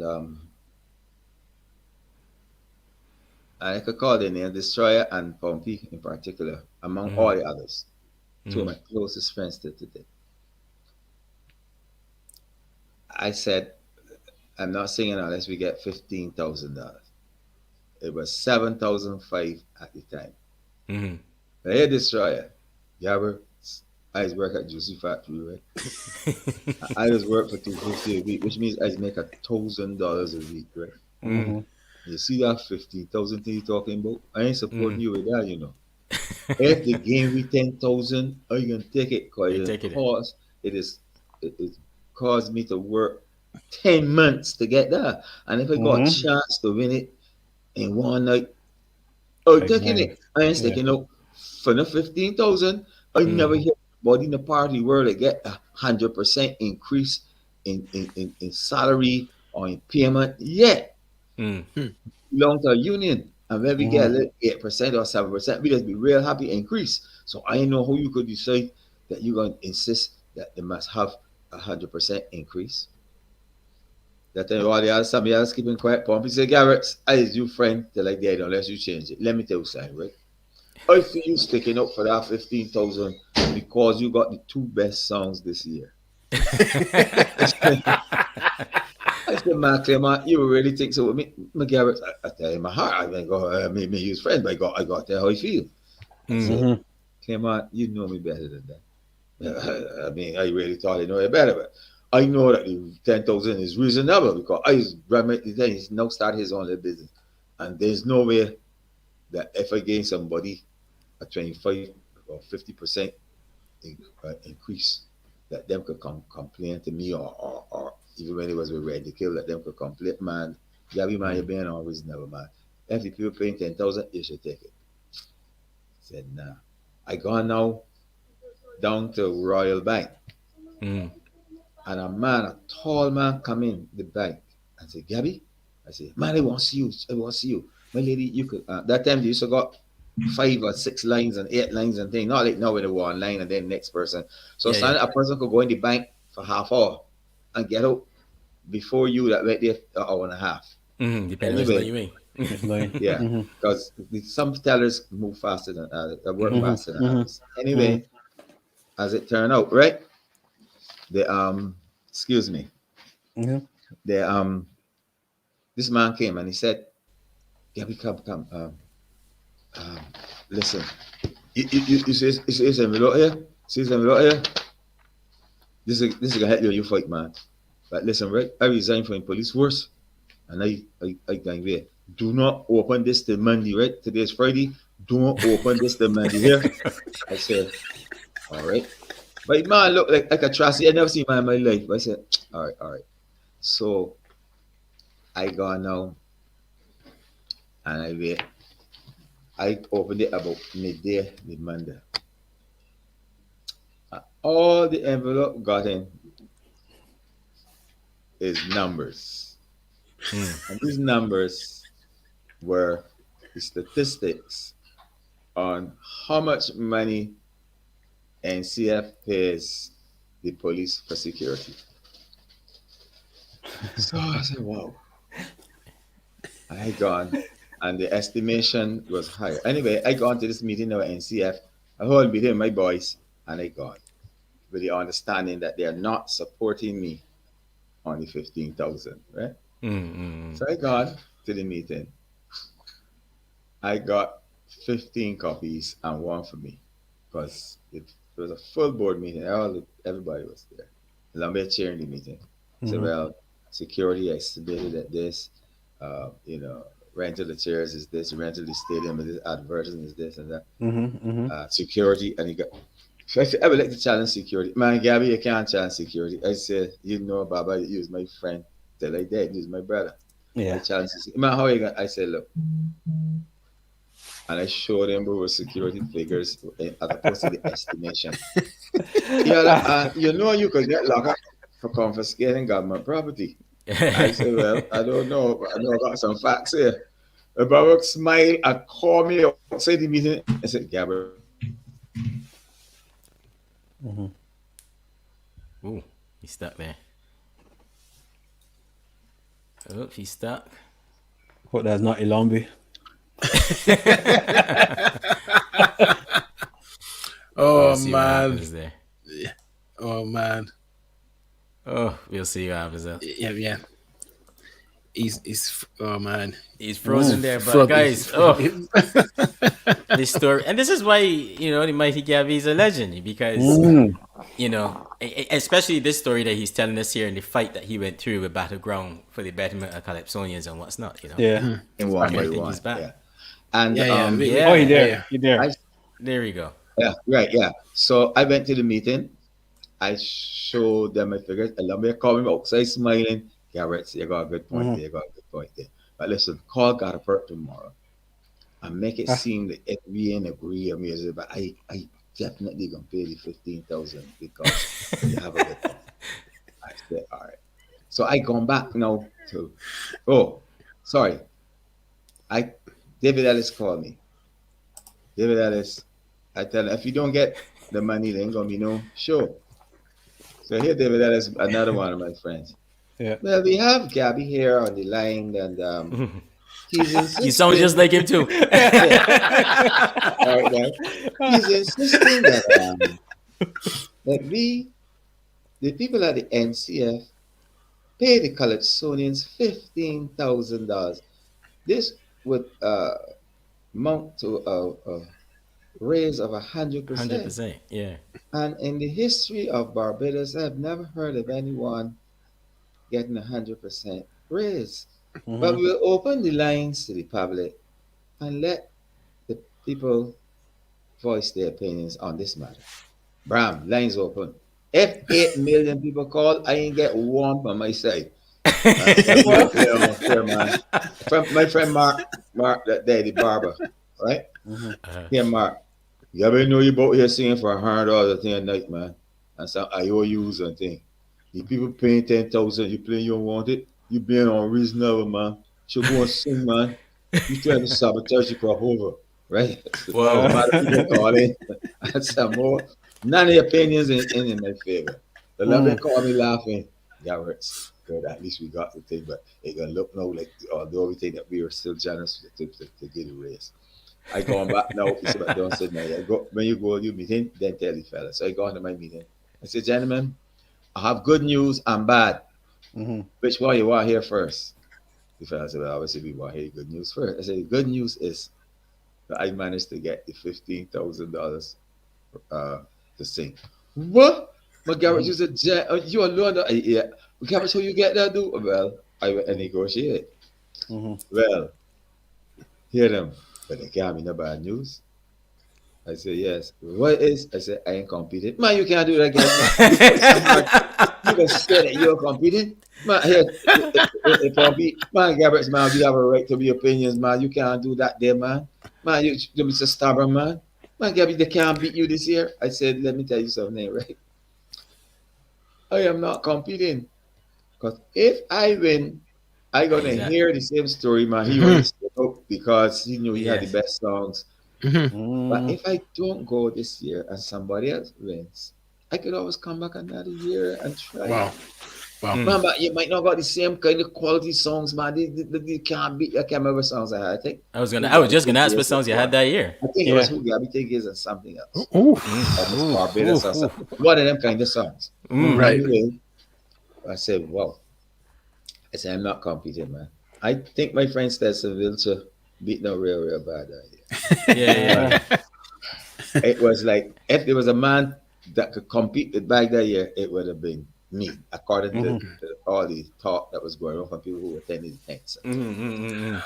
And I said to them, I believe in principle.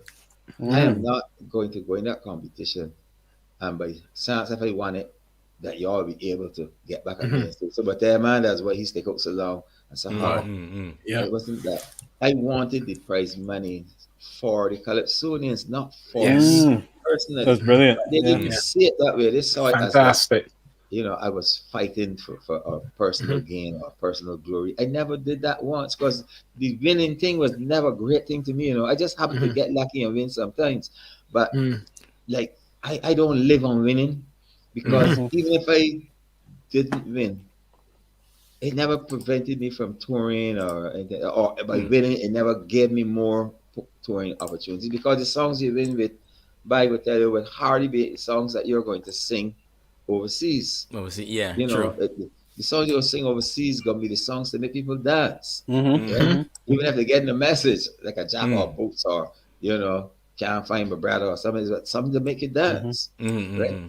And so that's how that worked out with the battleground. But we've managed to, through Gryner mostly, we won 10 straight years in the road march. And we had a high standard in the tent because we used to get the best chairs. We wouldn't, those little dollar chairs, the rentals. We with NASA or his wife got the first class chairs. We would get soap, towel, this, that for the patrons. And, I had family members who helped me so much. People like Eric, Peter, Sherilyn, his other brother, my brother Ty, my whole family. My sister Marvel, Peter ran the bar. So it was like a real family effort in that way. And Miss Purdy and her daughter Carol. I mean, we all made effort. And come back, he would look after the policing, make sure that everything all right. I remember at night, it was about 6:30 or so. We started at 8.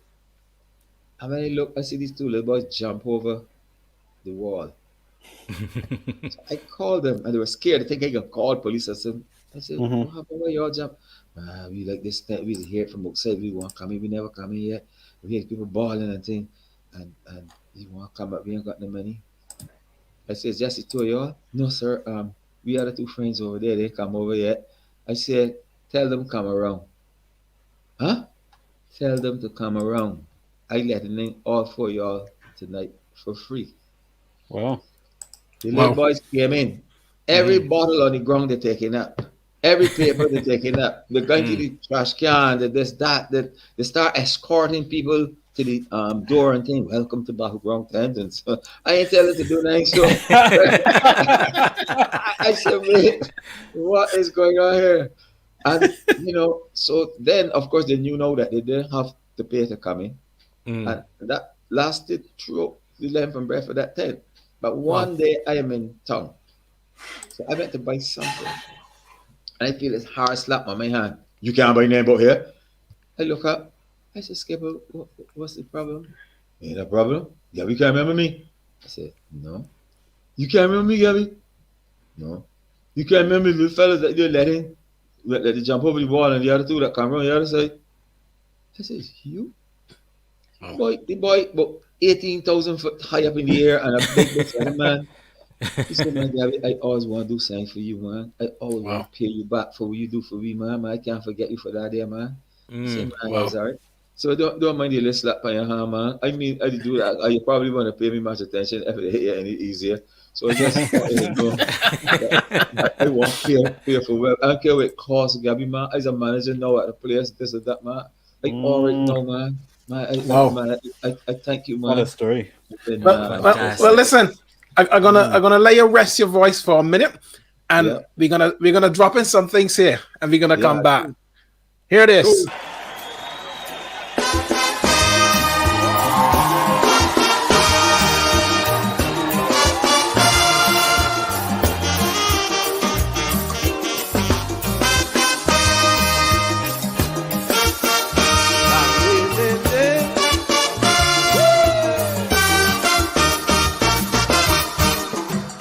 All of this talk for culture, driving me mad, making me sad.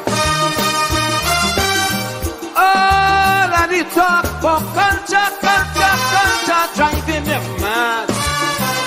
I'm taking it hard. I mean, how them expect to have a culture plan for Caribbean man? From North American, you got to stop here at home, and then we'll no longer roam. I mean, wine made from duck and guava, that is my culture.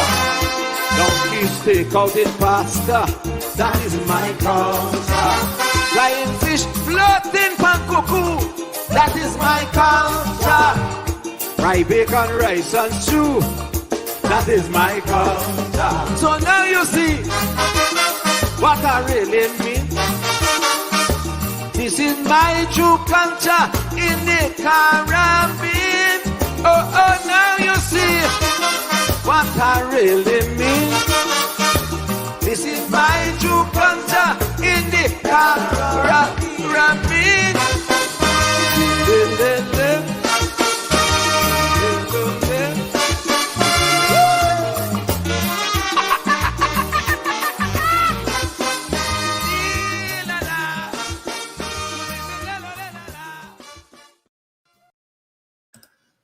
Oh, I love that. That is goosebumps, but that is what it is called.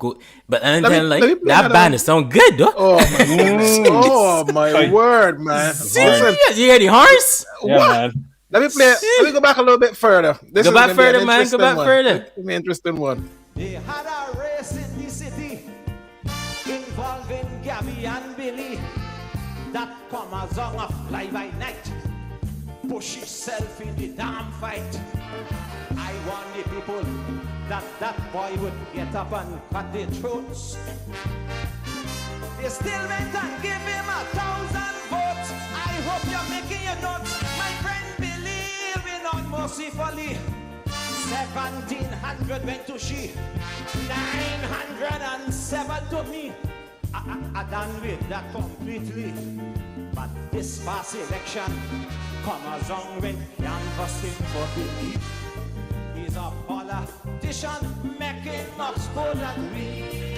Look, and Pando find out quickly he can't beat Billy in this city. He's a Paula Indian making much more than me. Look here, Frankfurt Tate would like St. Joseph Hospital operating at he. He's a politician making much more than me. Hear me, Fingal advertising alcohol and gambling daily.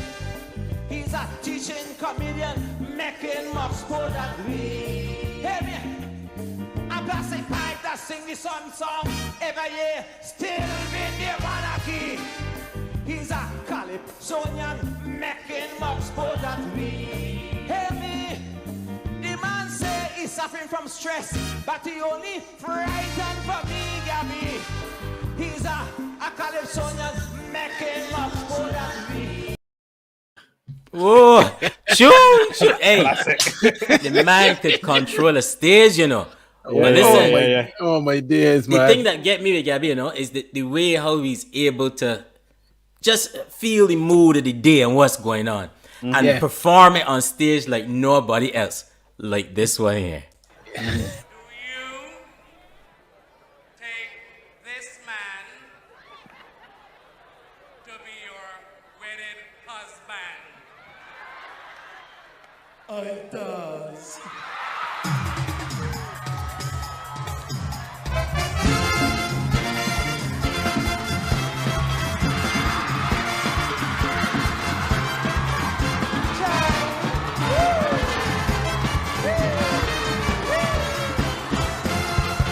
When I posted the report, I feel on the making smoke. Then I realize it full. These people ain't talking bull. A man married a man.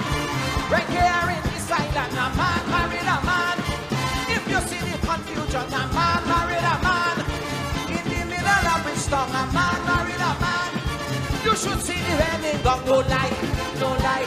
They want to multiply. No lie, no lie. I laugh till I cry.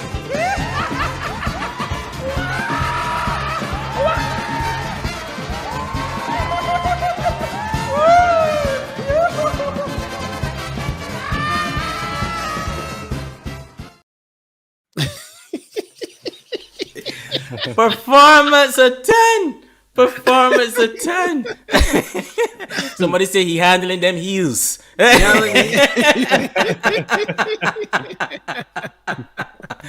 Master the stage, man. Master the stage.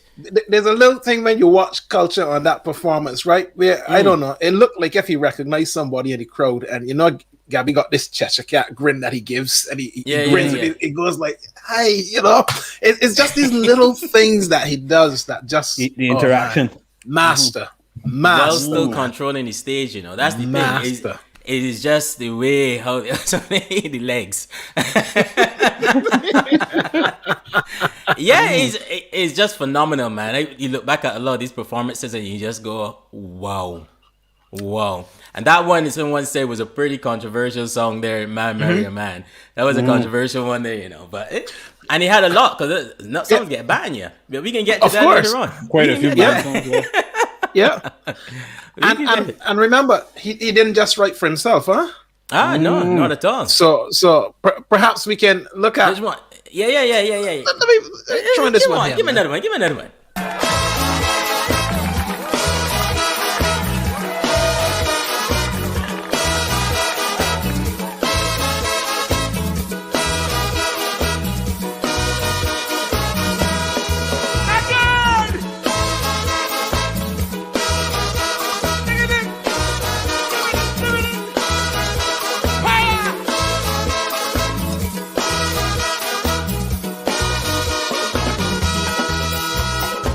so dumb. You come with rum. I steal my egg from me. You come and take tricks for me by the stick. From my democracy. Look, I learned my lesson. You can't trick me again. But I'm more ice cream. That's what I might win. Mr.T, I say you know the plane. I just say T. Let me go. I don't hold me. Let me go. Unfold me. Let me go. Don't hold me. Let me go. Hey. Let me go. Don't hold me. Let me go. I am in out to be free. I got whip the past. I got dance. You got feel the ice. Hey, that that's a ass. I got milk your goat. I got sick your foot and legs. Picture in my head. Look at it. Oh my word! I hear that. So my take out the fingers. So I hear Guyana. We here going in. Listen, this is good stuff, guys. Don't worry, Gabby coming back. Don't worry, but of course, you know we having a good conversation here with the legend. So we just let him take a little break, and then he'll be right back. But somebody asked for this one here. Look. Left, right, the government boost, the government boost. Left, right, the government boost, the government boost.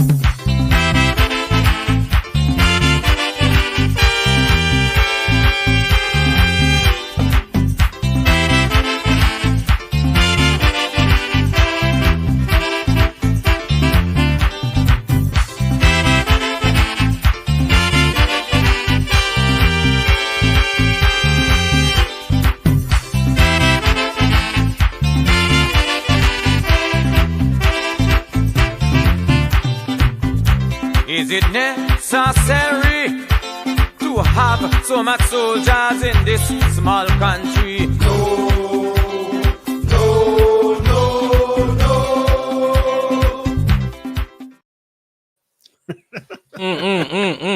We give him a little taste. Gab, just give us a thumbs up when you're ready. Wow. Absolutely fantastic, man. Indeed. Look, so we're gonna bring back Gabby and guys, and we're gonna talk about the story behind some of these songs, and we can get a good, we can continue this conversation because we can see the chat going crazy and y'all enjoying yourself. Yeah. Look, We as ain't I going said nowhere. before, We ain't going nowhere. tag somebody, share it, bring in everybody from across the region that y'all want to, because we going down for a little while. We might go slightly over our usual time tonight, but I think y'all Doesn't will matter. understand. You back? Yeah. People here going crazy, Gabby, man. Oh wow! Y'all been back They want the memories story there, of man. boots. Somebody asked for that one. The contrast between a culture and a woman, a man married a man. You know, the truth is the theater, right? I was trained in theater with Paul Webster for 2 years, and I was lucky because I was able to attend classes at New York University at Baruch College with him, and there was a professor there also before that time, a man, Dr. Leston here with, and he would let me come in the class. He said, "Gabby, come in and I have the money to pay you, but come in and perform for the children, and as a result, and an exchange of that, we'll let you see all of our acting classes." So between Paul and Leston, I was able to pick up a lot of acting tips as to how to utilize the stage and the blocking and the voice projection and the this and that, and how to sing without a mic and how to this and that, and theatrical. And then I learned some of the theater things too, because Paul considered me as being a natural in that I was able to go into the show, the play on the parcel. Took over from a friend of mine called Jerry, who was a Trinidadian guy. He was studying, didn't have the time to be involved after a while with the production, not even as a stand-in. So that's why I got the lead role as Pa John. And I don't know if I could only reach, if y'all could go for some, I would reach for a picture and show you what Pa John looked like my character Pa John all back more than 40 years ago. But the thing is that held me, stood me in good stead when I began to get really deeply involved in the calypso art form. So I was able to take that stage, and according to the song, the lyrics and so on, I was able to use body language that goes with the song, right? As opposed to singing and, and going through the thing, watching people on stage and see how they would back the audience. I said, the one thing they taught us in theater, never back the audience, never. And you see big artists like Burris Hammond, and he'd be backing the audience and saying, hey, watch that. But, the thing about it is that when you learn that theatrical side of it, it adds to your performance, because not just your voice you're using now or microphone technique and all that, it's utilizing and taking up the entire stage and where PowerPoints are, and where, how to project your voice at certain times, and how to pull it back a little bit, and how, to always be intact with your audience, always have the audience in the palm of your hands, always control the audience, as opposed to hoping that the audience like you control them. When you get off the stage, all that arrogance could go, but while you are up there, you're the one that is going to be dominant. You're not just going to be the one whose song is good and they like the song, because you can do that too. You can be singing, the people like the song and they sing along, but if you can be the person that is in control, then it adds to your character, your stage character, and it also adds to your performance, and it also allows that audience to flow with you, to go with you, to be part and parcel of you and you of them. But that song is overcome with a lot of confidence. Well, yeah. Look. So you don't ever get nervous or nothing like that? Yes, no, never. I would get anxious, but never nervous.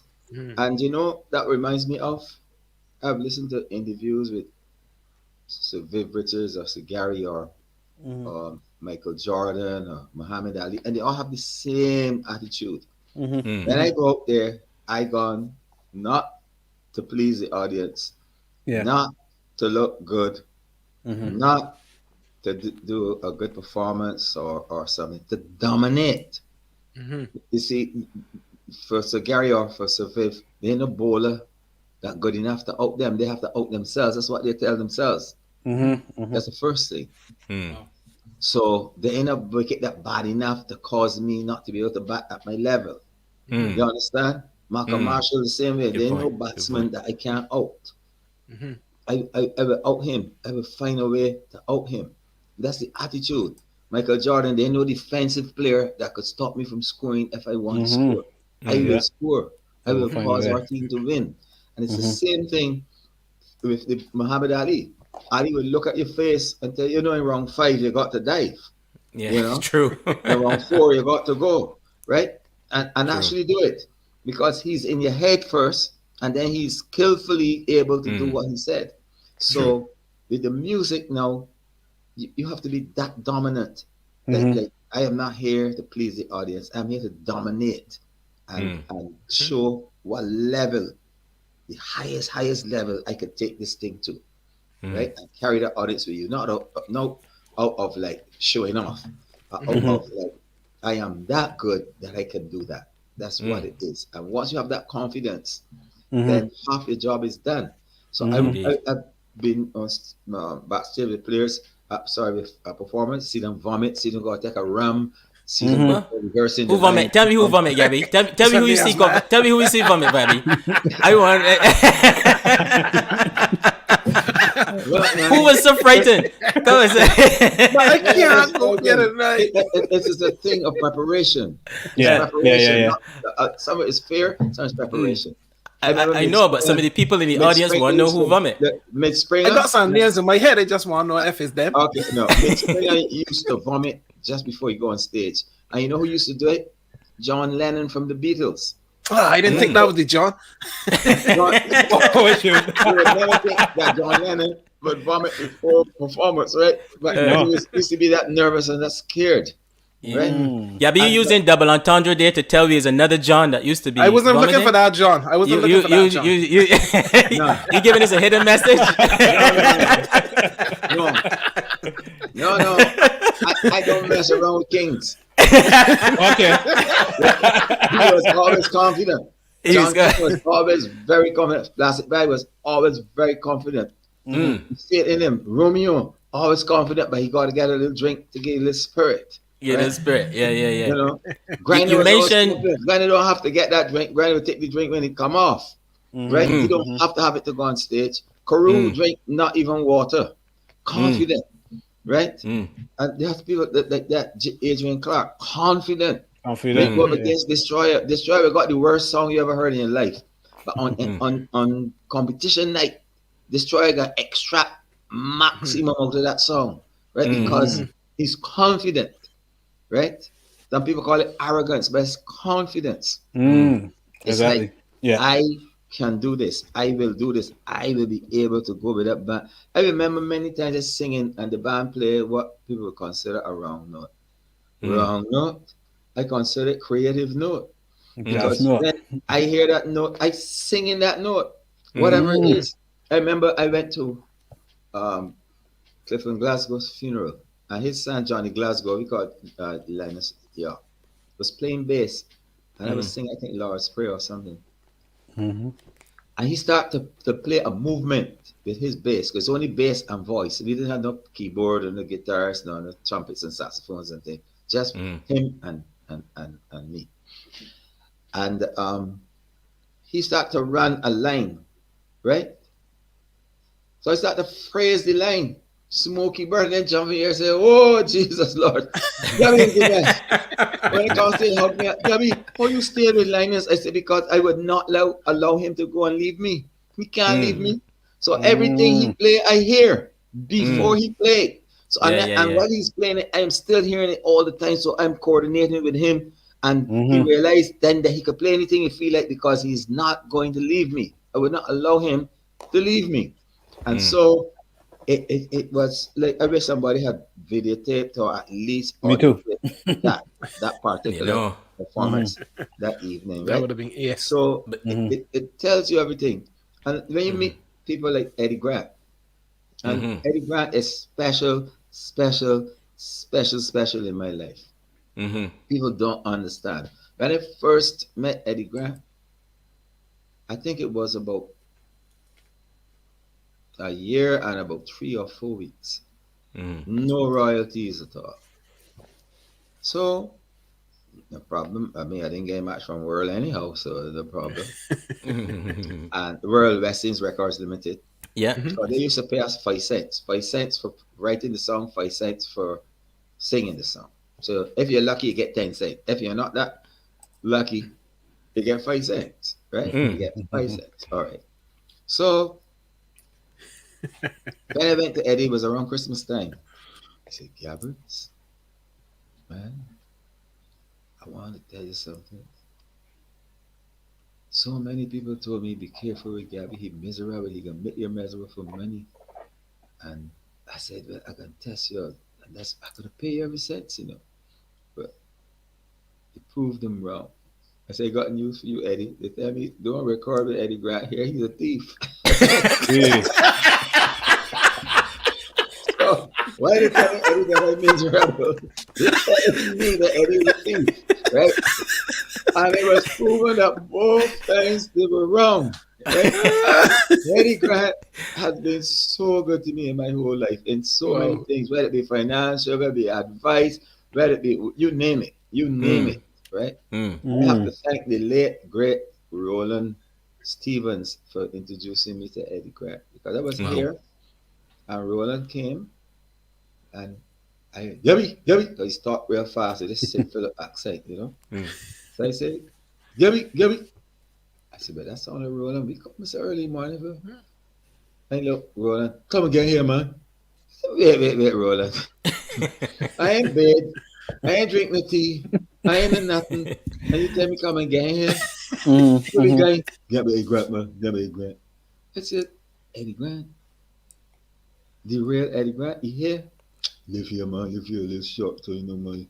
Yeah, you song, man, look it bad, man. He ain't telling me that he played the song for Eddie, you know. He telling me Eddie hear it, right? Okay. He said, but Rolly, I gotta give him a chance a bit. Big? You got about 8 million bucks, man. Big. I said, but I gotta give him a chance to put on some clothes. You know, Eddie almost see us, so he might put on some clothes. You know, come along, man. You go along, man. Cover yourself or come. Just come along, man. I said, but isn't it sneakers? Eddie got about 2,000 of them, man. Sneakers, man. So I said, all right. Hear me? No bath, no nothing. My hair ain't comb. At that time, I didn't have locks and things. Oh my gosh. So, Yeah. hey, Roland took me up with Eddie. I go now, and I see Eddy Grant in this hammock swinging like this. Mm-hmm. I recognize him from his body. I can see his face. So I walked around. Just the spirit come and say, just walk around this place. Walk around this place. I don't know why the spirit came to me like that. So I walked around for about 20 minutes or so. And then I went under the tree. This tree is very important. This is the tree where they used to hang the slaves, you know. This is the tree where, you know, Bassa, the great General Bussa, right, our national hero, he was shot either under that tree or just around that area, right, where they came for him when he had orchestrated burning 60 plantations in the 1816 rebellion, right? So anyhow, I said, Eddie, hey man, I thought you come to buy the place. Who you, man? I said, I am Gabby. He goes, I'm like, Gabby? Great song, man, great song. I said, which one? He said, you got more? Because I only heard Jack. I said, I got a lot more, man. He said, no, I only want to hear that one song, you know. The song Roland? I said, yes, he just dropped me here. He said, man, I love that song, man. So how long you living here, man?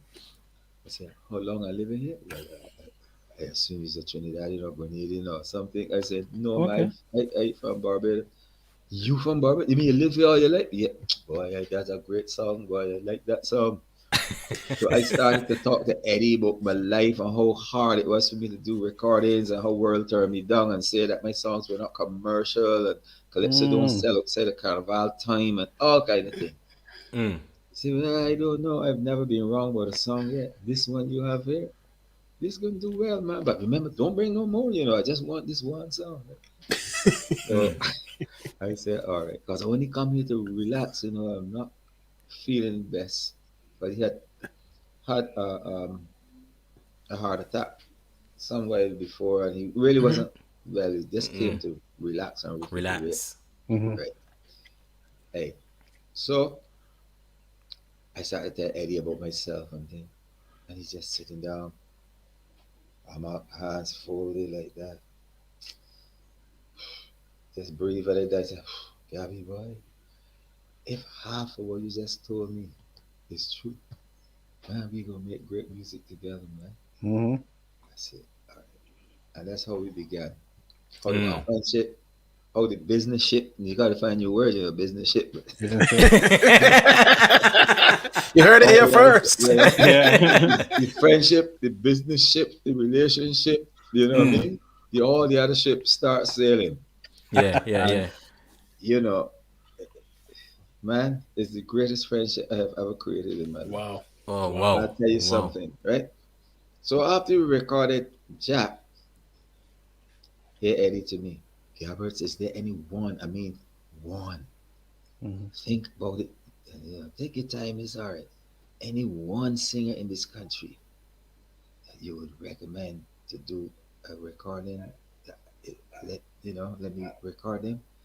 I said, man, I got a friend named Gryner. He's spelled a few things, something in between, but man, he's the nicest human being you could ever meet.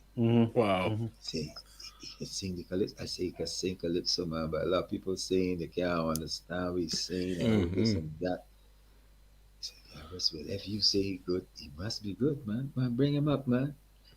And that's how Gryner became artist for Ice Records with Eddy Grant, right? And Okay. that, I mean, till now we're still very good friends, even though I didn't record for some time with Eddy. But I'll tell you something. That man didn't treat me like no friend. Treat me like a brother. Treat me like a family member. I remember I was home in Kennedy Drive. I used to live on Kennedy Drive at the time. And I heard this Gabbets, Gabbets, Gabbets. So I said, "Who is this man there? This short man coming, tough looking. Gabbets, how you going, man?" I said, "All right." It's Eddie's father, man. I said, "This is Mr. Grant." "Yeah, man. You got a little time?" I said, "Yeah." Strong accent again. You got the Guyanese accent. You got a little time, you bike? I said, I got a little time. You see Eddie's bike? You see Eddie there? Eddie ain't got much. He got acquaintances and thing by people, but you see, like friend in the business. Yeah, Eddie ain't got much friend, boy. If Eddie talk 5 word by, he calling your name 6 times in the 5 word by. I said, "Man, I'm glad to hear that because I call his name all the time." So, "No, why serious, boy? Me with Eddie from the time he born, you know. We never hear him talk about artists like you, man. Man, Eddie like you born, man. Man, look, he tell me come for you, bring you up the Baileys, man. You ready?" I said, "Well, I remember Roland, right?" Deja vu. Let's go as you are. Happy Roland, no baffling nothing at all. I got there, put on an Eddie t-shirt, pants, and the little slipper. And boy, we went in the studio. And we made some good music. We recorded Boots. And I did Boots. Gryner did Hit It. Oh, I did Hit It and Boots, and Gryner did Mr.T. And they came 1, 2, 3 in the road match that year. They had no prize for second and third that year for some reason. So we got the news that we came first, second, and third. But only Gryner got a prize as, you know, at the road match, right? And man, Eddie, man, boy, when I was playing squash with a friend of ours, you know, Julian Wilkinson, who we call Serpico. And we were at Maps College. We had left Rockley, gone to Maps College. I know learning the game and thing. I went and looked back at the wrong time. And Serpico hit me with the racket in my eye. Lord. Not the ball, the racket. Ouch. Right? Yeah. My eye starts spouting blood like you can't believe. I shout out so hard. I scream when it hit me. And Eddie jumped from the top of the squash court right down and hold me. He said, "Garrett, I come back like this." I said, "Oh God, boy, sorry." He said, "Man, don't worry, you're going to get to the hospital, man." And Eddie took me to the hospital. I want to call Miss Connell. She examined my eye. After I did about an hour or more, in pain. She said, "Well, I could operate on it and thing. Yeah, take your time." "How old is I?" said, "Well, I'm 32 now." "Oh, yeah, that's all right." Well, she was supposed to operate and she didn't come to surgery. I was dressed for surgery and everything. Eddie came to see me the same evening. He had the same Serpico. Serpi was real sorry. You could tell it on his face.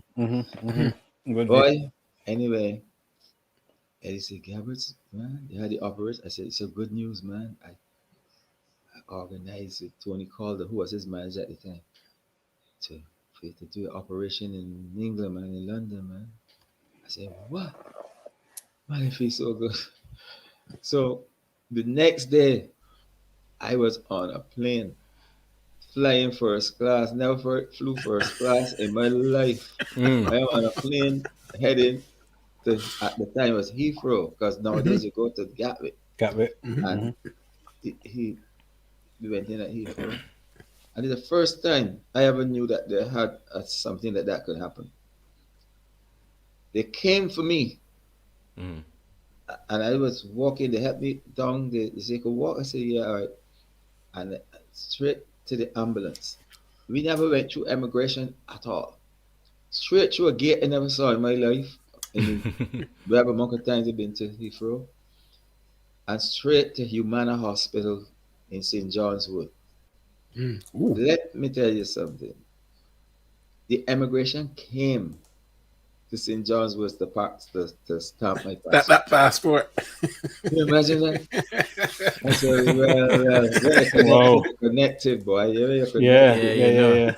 And you know what it was? Tony Calder's son was going out with this surgeon's daughter, right? Wow. I want you to know the surgeon was the Queen's own eye doctor. A man called Robert Coolin. Never forget it. Boy, it's the first time I ever see a hotel hospital. I call it hotel hospital. Because it's going to be a hotel. A bellboy to meet you at the door. Oh, my word. Somebody to take you up to the thing. The man to make sure that your clothes there. Somebody to carry your bag. You this, that. I said, wait, this is a hotel. This is not a hospital.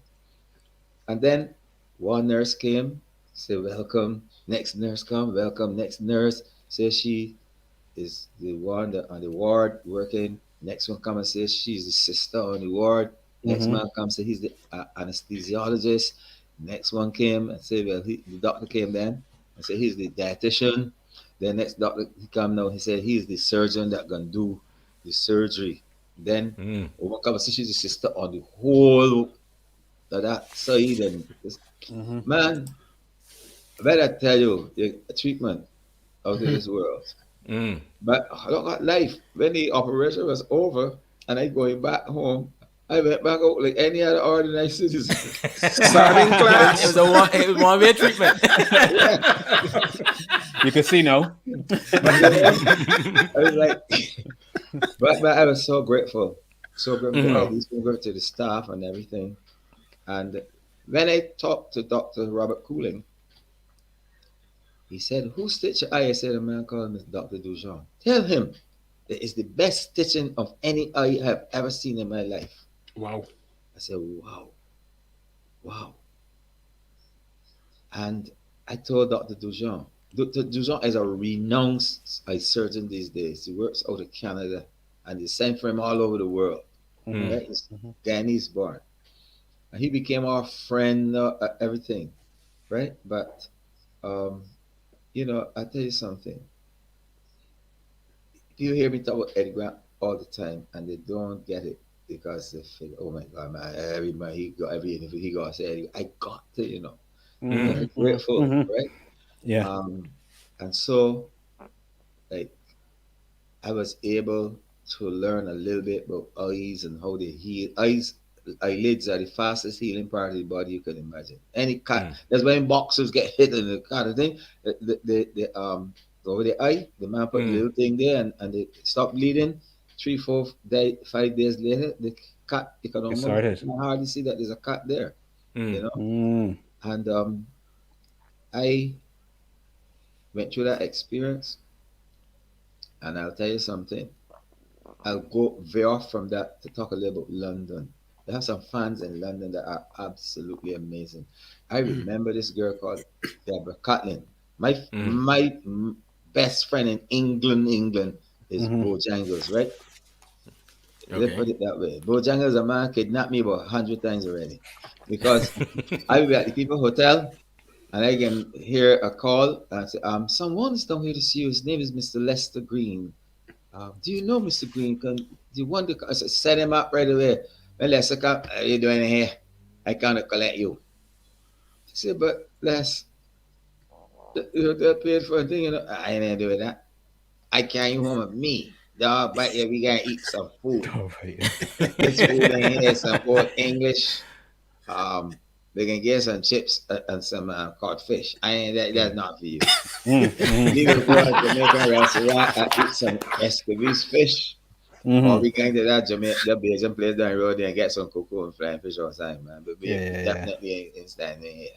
Let it keep the steak over. You don't eat steak anyhow. Let it keep whatever it is. And Lester used to come for me. He was injured at the time, so he used to get parking in the handicap area, which was fast out. So when he come for me at the airport, he just, I'm gone, right? And you know, Bless man. Every show I do, he's a man. He done got my bag. He done got this thing, that thing. It's just amazing human being for true. I mean, like, wow. But So Gabby, all those years, I enjoyed London. I enjoyed, in particular, with Sir Gary.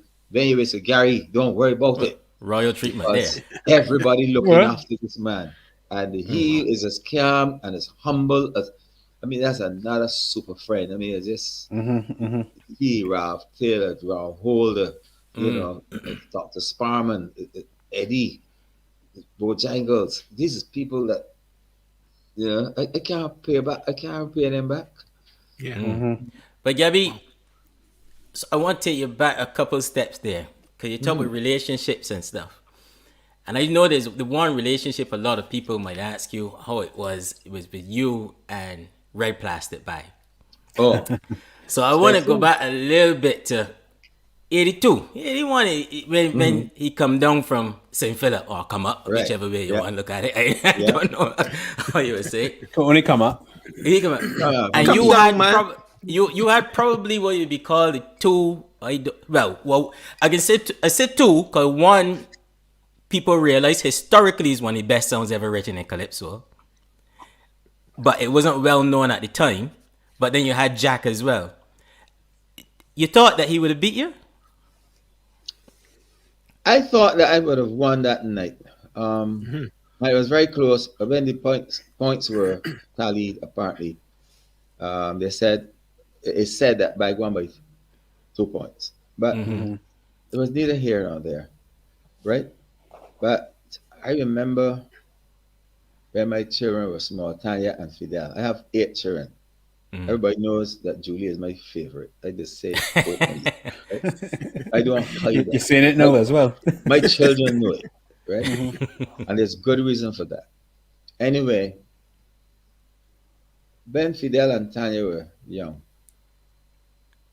I remember a Christmas time, I was going to be Eddy Grant. I say, you know what? I can pass here by Stetson House, not surprise you. It was early the Christmas morning, a little after 7. And when I got to Bayfield, he had the door open, like, you know, getting any fresh air coming. He had his guitar. And I bang in the house, and I like, what you doing in my place? Gabbert, and he shot his mom, right? Ruby, I think it's Ruby. He said, Ma, look who out here. So out come this wheelchair.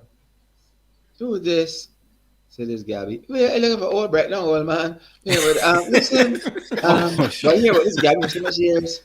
Oh there, 2 young people like one. Look, let me tell y'all what to do. Forget this Calypso thing and come and serve the Lord. I said, this music gonna go through a little bit.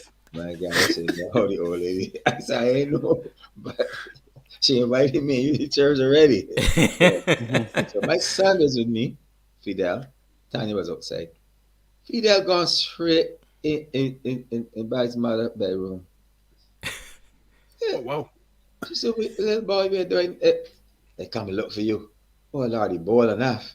So she said, and look, 2 of them talking. Here, Bag mother. Look, you see that little boy there? He's either going to be a genius or a crook, but I no feel he's going to be a crook, though, because look, he's a smart already. I can't believe it. How old is he? He's 4 guy by 94. That one experience cemented the love and friendship between me and Bag that has never and can never be broken. Right? Wow. To the point where I tell this story all the time. If Bag is going away, let's I'm going to sing, say New York, and we are on the same show. I say he going up the Tuesday or the Wednesday, but I'm not coming up till the Friday. He can call me, come and collect my music, carry it up there, rehearse it. When I get up there, all I gotta do is just run through a little thing. And if I go in somewhere, and I get it for him, I can do exactly as fellas do songs by C singing at the show that night. Bam, bam, bam, run this, that. No, that might be a little too fast. If you want to play too fast. Bam, bam, bam, bam, bam, bam, bam. When you get there, you just either up a little bit, down a little bit, but the song rehearse, right? Because that competitive thing is on the stage. You see when we left up there? His brothers. Once we left up there, right? And but in the early days, we had to compete, and this body saying there's that and there's this and that. And I used to look. There a man named Morris Mason, related to bike too. Mm-hmm. Morris would call me, Garrett, how much people went to her last night, man? I said, about, I don't know, 200, 250. Nah, the crowd is small too.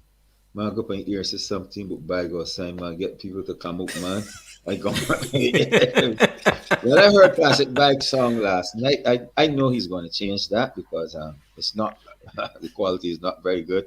And let me say that. People start calling him. No mind, Gabby. I hear his song real bad too. I know you changed him. And then and next thing I know, all two takes for that Morris going back. Oh, it was land. I say, boy, we terrible. You me too. Good. Crop over, don't start. Brilliant. Yeah. It's so, you know, I love Bag like he's my brother. Honest to God. That's not saying that for TV or for sake. Because he's a wonderful human being. Right? Mm-hmm. Always, he won't go every minute and be on this, you know, up in the air, this and that. But he would be behind things of how he could help little children, how he could do this, how he could do that. You know, that kind of, he would call me, old boy, listen, da, da, da, da, da, da, da. I said, all right, no problem. All right, we can know there. We can do this or we can do that. Right? And that's how we live. You know, we live close because he is a Barbados treasure. And Gryner is, so is Lil Rick, so is Edwin Yearwood.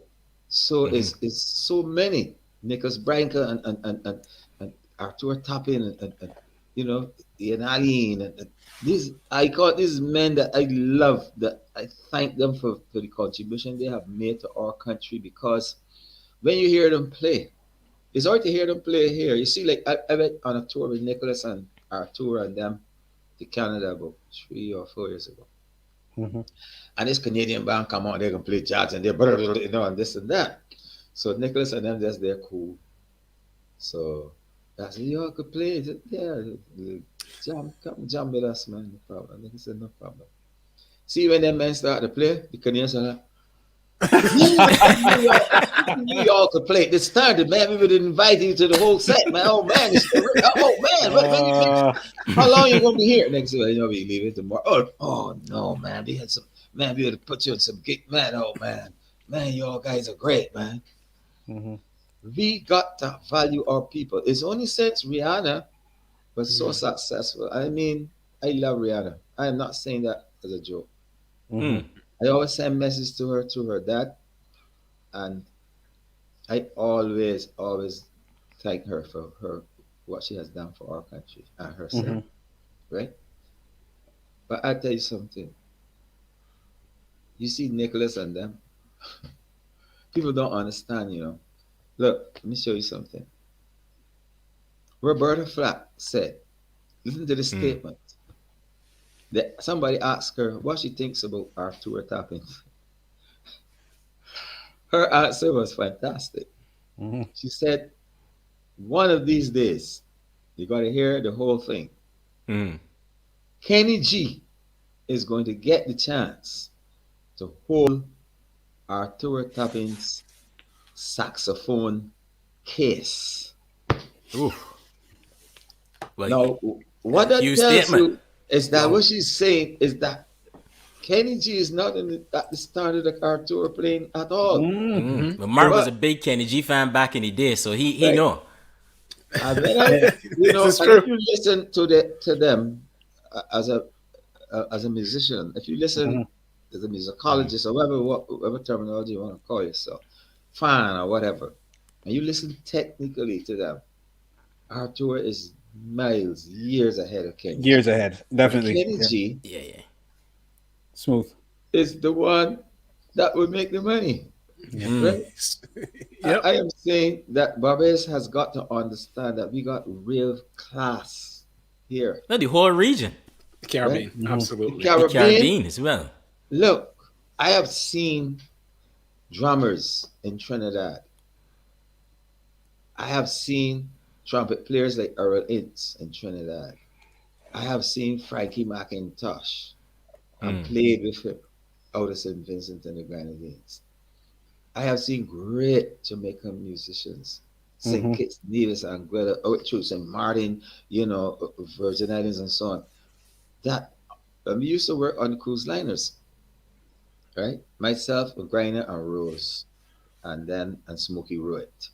Mm. And we used to work for a guy called Carl Bartlett. He had a band, if you all remember, called Bartlett Contemporaries years ago. Mm. But we used to work on these cruise liners, right? Man, there was a guy called Stanley Turrentine, fantastic saxophonist. You must listen to him one of these days. Plays jazz and things, right? When we start to play and sing, Stanley would go, Gabby, man, I love that calypso, man. It's great, man.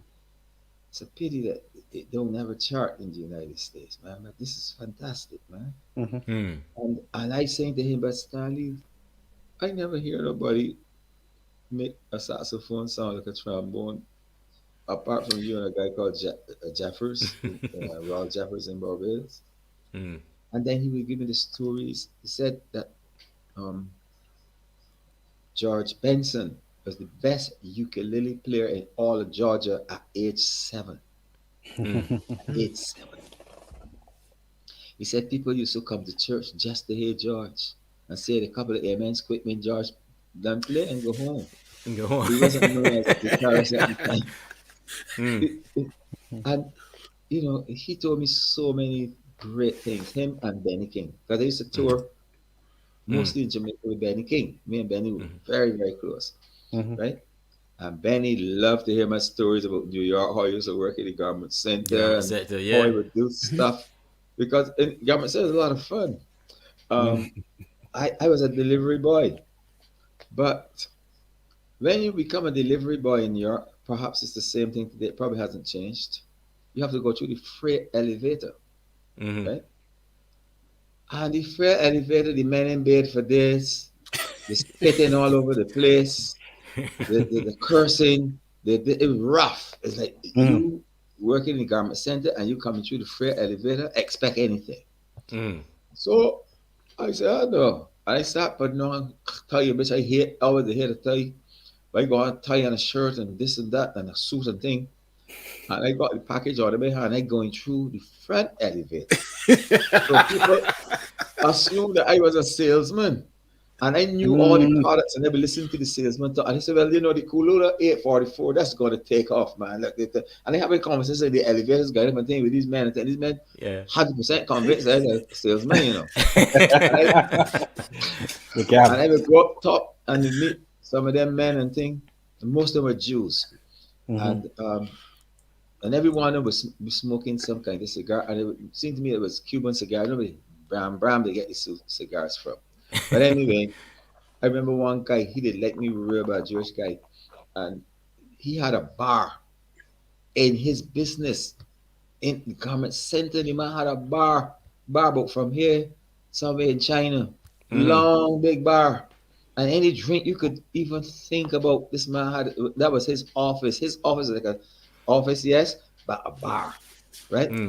And he talked to me and he said, oh, Tony, man, thanks for bringing, man, I was looking for it tomorrow, but man, I could tell the girls to start cutting now. And I would carry the cloth for him and he would order 10,000, 20,000, 30,000 yards, all of that.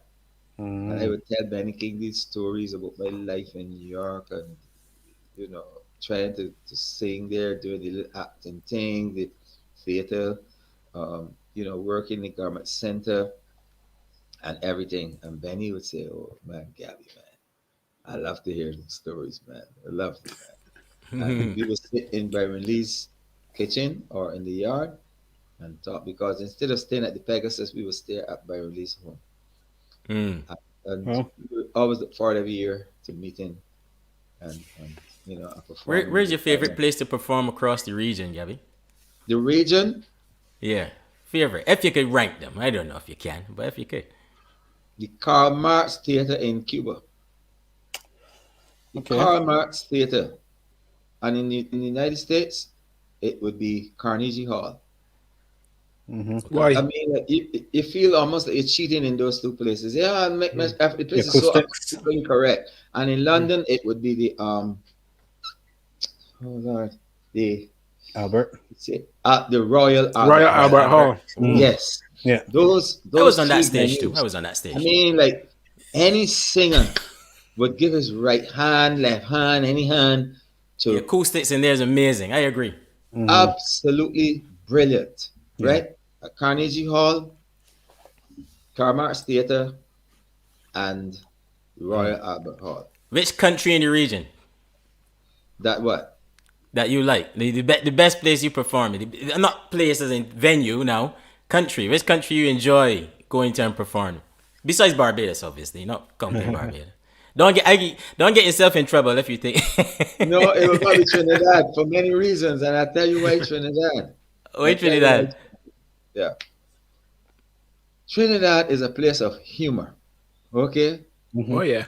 If they and they know the calypso, if you have a great calypso song out in a season, in Barbados, people come to you and they'll say, "Boy, Gabby, that song real good, boy. That thing hard, boy. Listen, can't beat that. This year's easier. That real hard, boy." Here the Trinidadian. Hey, Gabby, here no man. I really enjoy that thing in a way, boy. Thanks for the music, boy. Thanks, boy. They're just gonna tell you thanks for no music. They're gonna tell you, boy, that song was real good. I really appreciate that. Yeah, that was real nice and thing, man. That was a good one here. But the Trinidadian gonna tell you thanks for the music. Thanks for the music. Now, hear this. One time, I'm singing in Sparrow's stead, and we are going to the country to perform somewhere. I think it was a Rima. Two stories about that are really funny. One is that we going up, and this fella Chris said, "I don't mind Sparrow, man. He stopped to many places and thing, man. I gotta take you, man. Gabby, I gotta take you, boy. Everything good, man." So I said, "All right." So Sparrow asked me, I said, "Well, Spee, we call it either Birdie or Spee." I said, "Spee, man, I gang with Chris. That's all right, man. No problem, man." So I gone the first night. He gonna tell me he know a shortcut, right? No problem. Gabby Sparrow, he know the place, man. He take the long route, man. I know a little place. Just go through there, man. Everything good, man. So I gone. When we get there now, it was about 6:30 or 7 in the night. We show started at 8, 9, but I am not going on to the second half because I got Boots and it's one of the top songs. So top songs that Trinidad, yeah. When we get there, I see the man stop the car, put the hand over the watch Gabby boy, trouble boy. I said, what happened? The river out, man. I said, the river out? What that mean? We can't pass just so, boy. And we ain't not turning back, you know.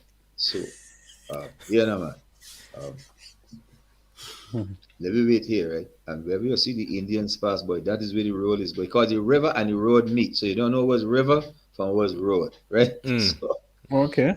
And we sitting down there. And suddenly 2 cars pass up. Shh. He said, well, them is Indians, boy. Let me follow them, boy. They know what's going on. And we follow them. And we gone to the show. So we got there about, 7:30 or so. Or we were near to the place when we got this river problem. So I see a lady selling some golden apples. So I said, good evening, ma'am. Excuse me, can I buy some of your golden apples? And as Jukes would say, she give me one bad eye. So she ain't taking me on. So I said, excuse me, can I have some of your golden apples? Buy it. I take out the money. The woman still ain't looking at me. The woman going on and she had a coal pot and a thing there. And she put the knife on top the little tray she had there. And she got her handful and she looking at me all. So out comes Stalin now from backstage. Carter, you know, man, we looking for you a long time, boy. I said, Leroy, we had a little problem with the river thing down there. You think he wrote the river? Boy, not this time of year, boy. The river does come out and thing. I said, all right. But by the way, I tried to buy some of these golden apples here. And this lady here, she ignored me all the time. Stalin, you know him?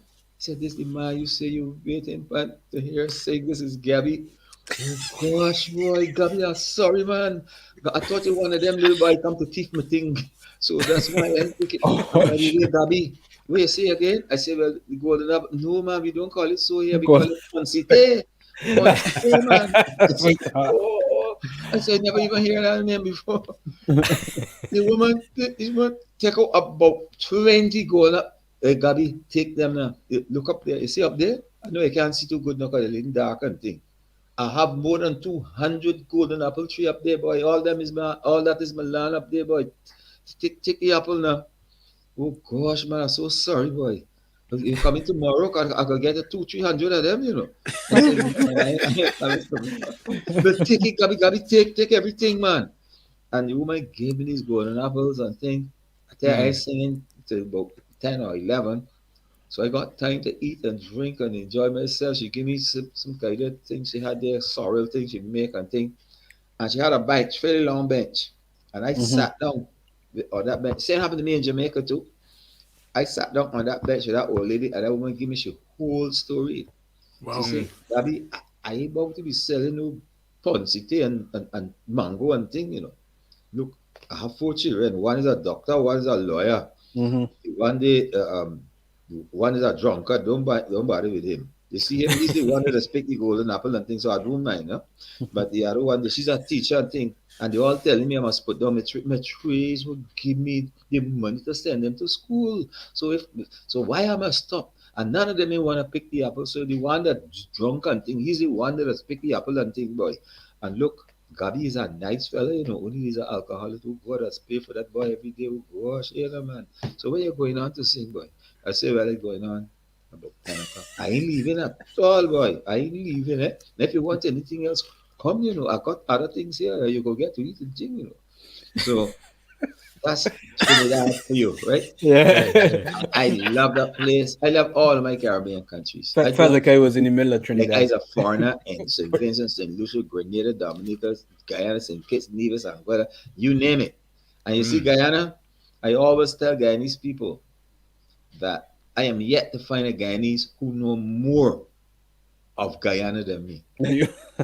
Wow. Honestly, I yet to find one that could tell me more about Guyana than I know. Because I go all up in Anai. I can go up in Bartica, the entire I can go all up and there, but let's take the boat to go to Suriname and I don't stay in no Georgetown, you know. I stay in Georgetown. Then I can't help it. But I love Guyana and I would go all over. I told him I ate 7 or 8 different kinds of fish in Guyana already. River fish, what they call sweet water fish, which is like brackish water between salt and sweet. Fish from the sea, fish from the canal, fish from the creek, fish from the lakes. I ate all kinds of fish. And as a fisherman, I ate all kinds of fish in Guyana. I remember we were in big market with Starbuck Market. And Eddy was with us, Eddy Grant. So this lady come up to me, Mister, a word with you, please. I said, yeah. Wait, the gentleman here, people calling one Eddy Grant. He's real Eddy Grant? I said, yes. No, man, Eddy Grant is a big man. So in Guyana, big don't mean size, you know, it means a person that is mature, right? Okay. So I said, no, that's Eddy Grant. No, man, that can't be Eddy Grant. It must be his son or something, right? I said, no, it's Eddy Grant. You think he talked to me? I said, of course. I said, oh boy, the lady here want to talk to you. Sure, Gabby. Yeah, how you doing, man? Mr. Grant, I got one question to ask you. You the really the Grant, the one who only bosses and thing all about you? I said, yeah, but you look like some little boy. Look, glad to meet you. Look, you could buy some of the mango. The mango sweet just like you. So, yeah, he start laughing. I said, Gabby, so I said, man, what, you ever see me refuse a mango? And Eddy bought the whole tray. He went, oh no, God, Mr. Grant, you have to buy so much. He said, well, we can eat them all day tomorrow. I like mangoes too, you know. He said, all right. And Eddy bought the whole tray of mangoes. The lady was so grateful. She said, God, when you live all up in Puerto Rico, you know, I said, where's Puerto Rico? You gotta take the boat and go up the river and think back. Eddie, you know Puerto Rico? And he said, of course I know Puerto Rico. Well, that's where me come from, man. Me take the boat and come down and sell me little item and thing and then go back up, man. But look, I'm so glad to meet you, Mr. Grant. Oh, God bless you, Mr. Grant. You're a nice man. But you're good news. But look, Mr. Grant, you never in me all years me or meet you. So glad to meet you, Mr. Grant. May God bless you here. Listen, I gotta take you back to Trinidad though, because you gotta tell us about composer. Oh yes, that's my dear friend. So we were in Sparrow tent singing, and composer for about 4 or 5 years came second. So he wrote a song called Number 2. And that thanks to Diego Crusoe, another of my dear friends, he was the MC. So we clashing with Kitchener Tent. So Sparrow versus Kitchener, and them days is a big thing in the Savannah, boy. Hey, so composer singing in V10, Mr. Sparrow, Young Brigade, and composer got this song called Number 2. So in this song, composer said, the judges bring me number 2, but the judges is number 2. The crowd ain't like that at all. So you had the grandstand, and you got the grandstand and the North stand. Grandstand and north stand. The grandstand where the bougies and things. You see the north stand, that's bacchanal there. The north stand start this thing. So I heard this kind of noise like a bird or something. Then it started to increase. Composer singing all the time, you know. This time the grandstand joined in, and then the north stand, he said grandstand can't keep more noise than them. Nothing that happened in the Savannah. So them going up, no. I said, what's that? I said, man, that's the people booing. I said, what? I boo the song. That's Gabby. I think 3 people booing is 20,000. So we expect. Boy, look, this booing going on, and composer came off stage. When Tobago Kusa, now here from the other calypsonians, the booing start fresh. So what happened? I said, boy, they say that composer came off too fast, that he didn't stay enough to take enough boo. He got to come back on stage and get encore boo. I said, encore boo. Encore boo. I said, but they ain't got none. He said, that's what you feel. But Trinidad ain't got encore boo. Encore boo? Take enough boo. You try to play, come off fast. No, stay and take the boo. Because if you don't, you can't sing. Wherever you're singing from now on, any part of the Trinidad, for the next 10 years, we gonna boo. Well. Composer come back out and took encore boo. Let me tell you. I've never seen. I said, composer, but why you come up? Gabby, you know these people, boy? If I don't go back out there, if they're really serious, they would never let me sing properly in Trinidad again, boy. I have to take encore boo. And that is the story of the encore boo. The encore boo. Encore boo. Yeah. I like that. So look, Gabby, I nearly 3 hours, and everybody, some people here saying they ain't going nowhere. Them saying I thought they had enough. But a couple things here. I listen to what you say. The audience telling you them ain't going nowhere. Let me tell you something. They don't give a damn. They're listening on the TV to this program. But let me tell you now, you there ain't gone. I hear in Bimsha, as you could understand. And I could tell you something that is very true. I'm just making this song here in front of you. And that's what they're waiting for. We know. He was waiting for that. That's what where you going, Mark? I'm gonna play something else that you also wrote. Check this one out. How you feeling? How you feeling?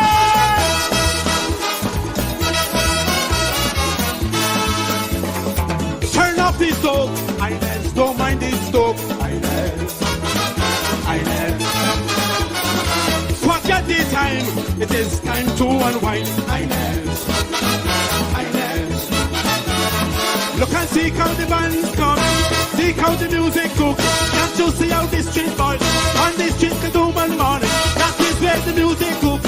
All the talent for Spring Garden. Come. Sing the chorus.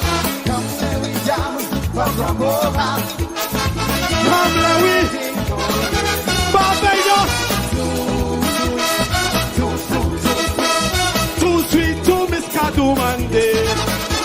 Let's come Larry Jam from over. Larry Jam. Yeah, too sweet. Everybody in Leston Stadium, come on. Come down when I call you, Inez, come down. Come down when I call you, Inez, come down. Do you like it?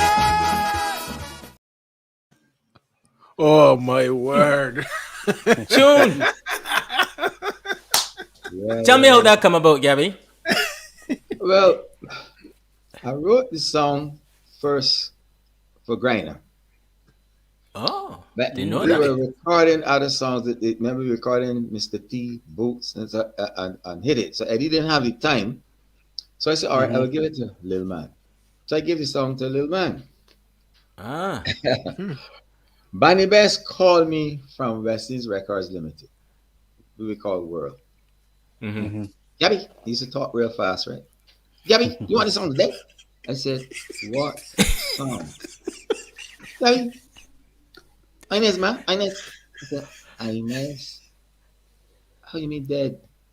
Gabby, Lil Man can't sing this song, man. This song, look, Too Lil Man much be song. here in Broad Street. Huh? Too much song. Man, Lil Man be here in Broad Street and the song like Billy Garrison, man. Too much song, man.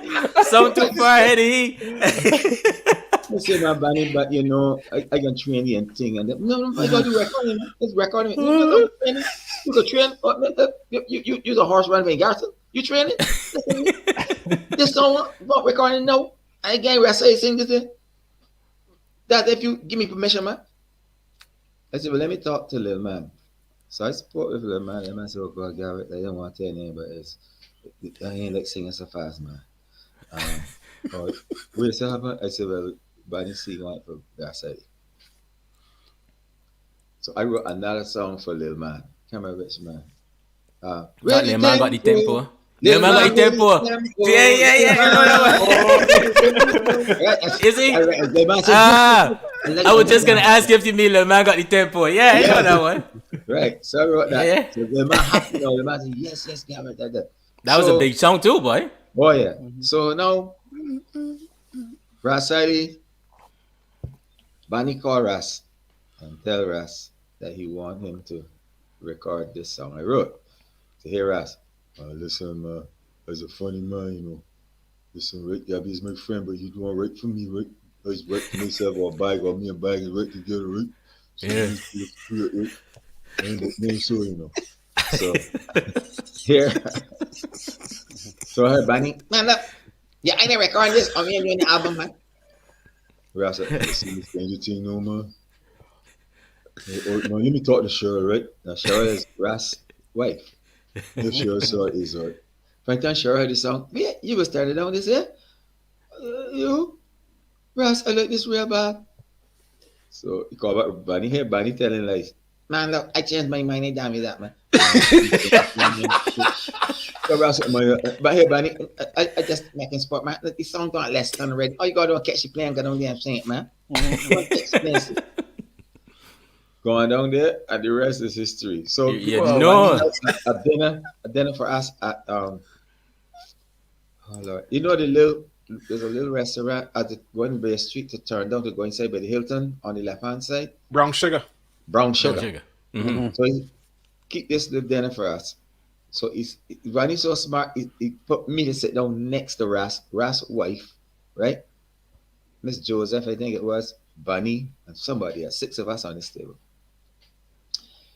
So Ras smiling. Because after I think the record did well and everything. Hey Ras. Listen, Ras, man, let me tell you something. If I did the night before this song, right when Bunny called me, I never understand what kind of man you is. You see, you was my friend till the day, then things straight with me, man. I said my rashes are, I mean, that was what bind me and Ras together till this Right. day.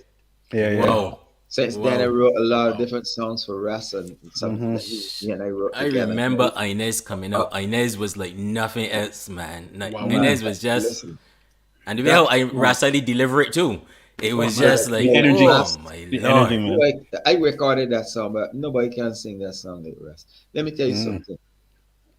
Bonnie knew the energy between Rasali and Leston Paul that existed this day.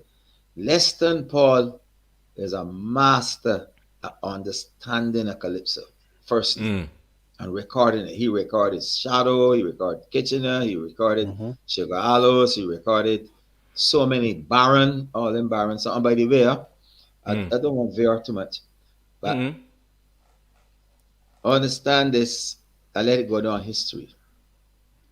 The best calypso writer in the world is in Trinidad, a Trinidadian, and his name is Winsford Devine, whom we call Joker.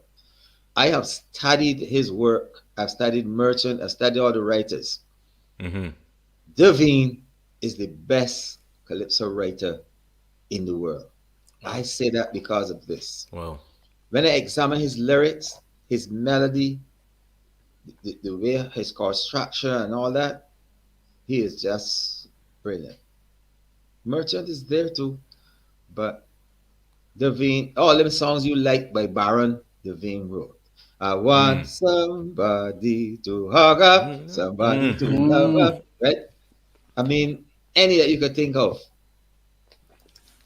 Devine. In fact, it's easier to call the singers in Trinidad that Devine did not write for than to call the ones he wrote for.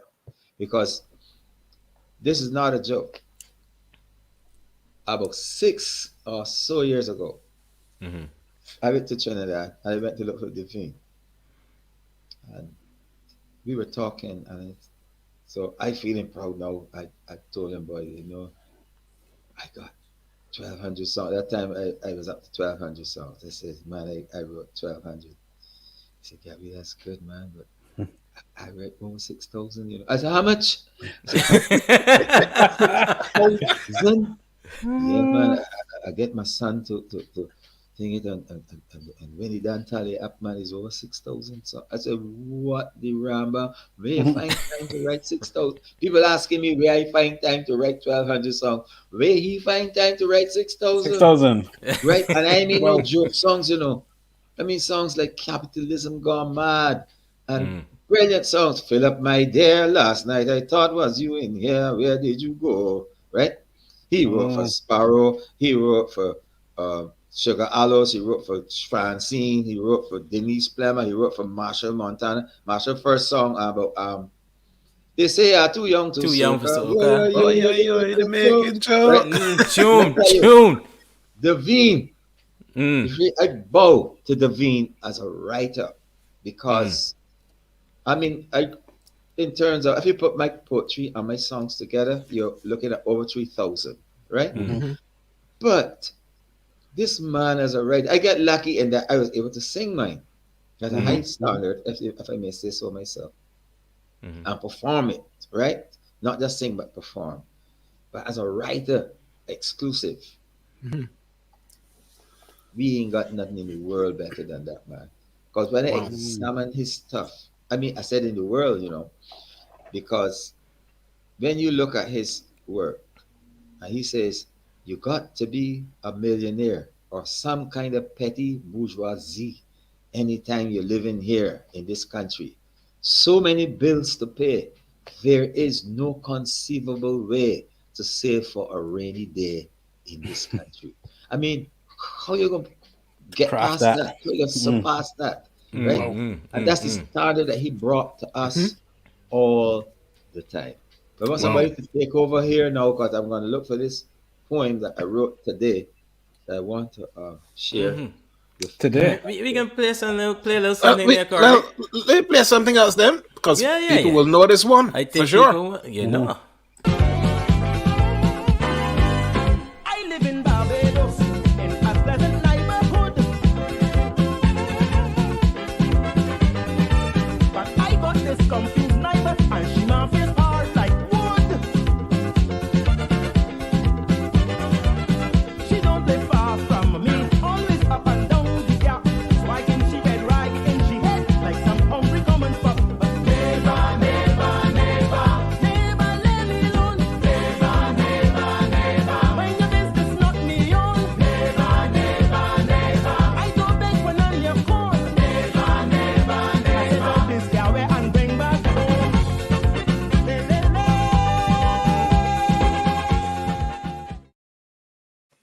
Indeed. Tune, Indeed.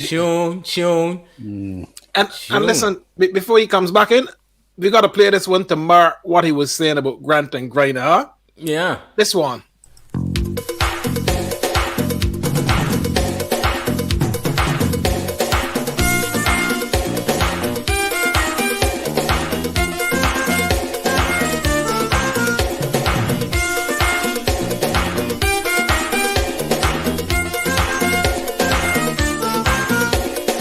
Boy, I get a story from a young lady.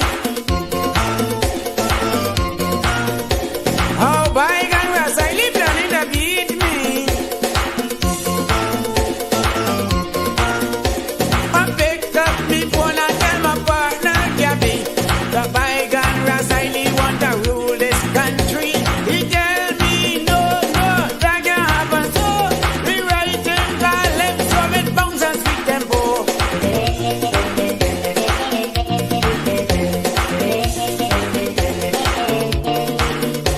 Tell bygone was sorry for me. Don't come with a romance song. Try to beat this man. Sing for competition and get money. Don't worry one bit about me. I don't want no monarchy. When I get out here with my key, I'll be born my jewelry. It's the breezes ruling this country. Change for me. Grant and Gabby, this power trinity, go make them ball for mercy. Change for me, Grant and Gabby. Oh, man. Tune. Tune. As my friend Vanna in Trinidad would say, tune, boy, tune. Yeah, man. Tune. You know, that Sousie, when Michael brought that song, it had about 13 verses, I swear. I said, Mike, you say you want to sing in the tent? Yeah, man, I want to sing. I know for the folk music, I can sing Calypso, man, I want to sing Calypso. I said, well, sing the song. I said, but you got some lines in that rhyming, some lines here that a little out of sync and this and that. And you got too many verses. So I'm going to edit it for you. Do it like this, do that, do this. Viper and Romy and them was at my house at the time. We were having a Battleground meeting. And men laughing and hold on the head and things. I say, I was with Gabby doing this song, but there's no way the boy could bet this is the Calypso. And they left. They left for about 2 hours. When they came back and they heard, I couldn't believe what they were hearing. Wow. I said, Gabby, what happened there? I said, what happened there? This was a good song. It's just that Michael had it too long. And he was, he is not accustomed to phrasing Calypso. So there's a lot to sing. And I put it together. And, the rest is history. Sousie became a big song.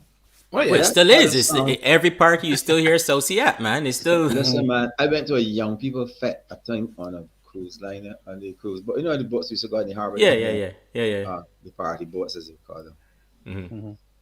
And everybody there drinking and the thing, and then they decided playing something called "One Back in Time" or something. Back in time. And they start with books where the players come up. You see when they put on Sousie? The full pack and the young people singing it line for line. I said, wow. What?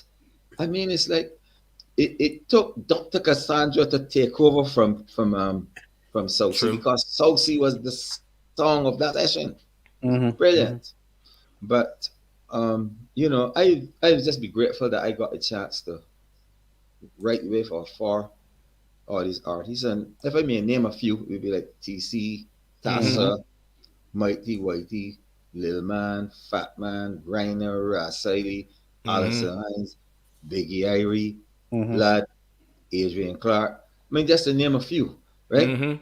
Because it is not in a brigadier fashion that I say that. I say that because I am proud that they felt that, that I would add some merit or some kind of thing to their performance or recording by allowing me to write for them. No, we get it. Yeah. So I am eternally grateful. So on counting juniors, I wrote for more than 130 other Barbadian artists. Oh, Wow. wow. You know? And Incredible. I just thank God for that because I mean, like, people say, "But you're so talented," and I said, "Me, I get lucky because when they count the Chinese, right, they got nearly 2 billion up there. And God could give my talent to right, and He sent it down here. Then they borrow from me. So you know, you gotta be grateful, right? Absolutely. So that's how I look at it. But So have you got the poem? I'm sorry to interrupt you. Sorry. That's fine. No, go ahead. This one I wrote today from 8:56 to 9:14. So that took about 20 minutes or so. And which is normal for me. I can't explain to anybody that once I get the idea and I have the subject matter or the subject, I can just flow in writing the poems. It's not a challenge. I can't even explain that. It's not an aim or objective or challenge or something. So I remember once Viper asked me, I'm Bumba, same question, Garrett. So when you wake up, you just like relax and meditate and think about the subject matter and think about what words or go to the dictionary to see if you find the appropriate. I said, I never did I so yet. Well, to me, that's right. I said, yeah. So one day I wrote 7 poems. I sent all 7 to Viper. And he sent me back a message and he said, Carter, I ain't really got no words to describe how you write, you know. I'm a writer too, but don't let me discuss you.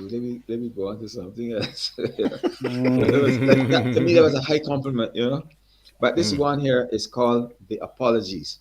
The Apologies.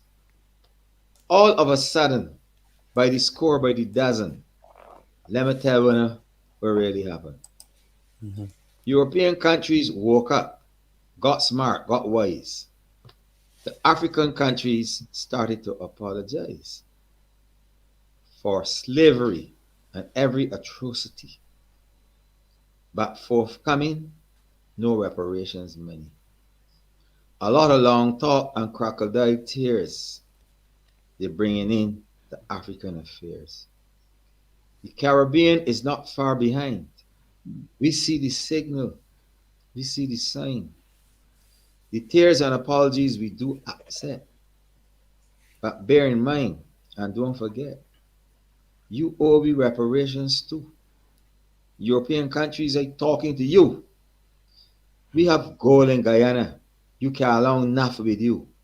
The bauxite and the diamonds, the various kind of wood too. We ain't get to slavery yet.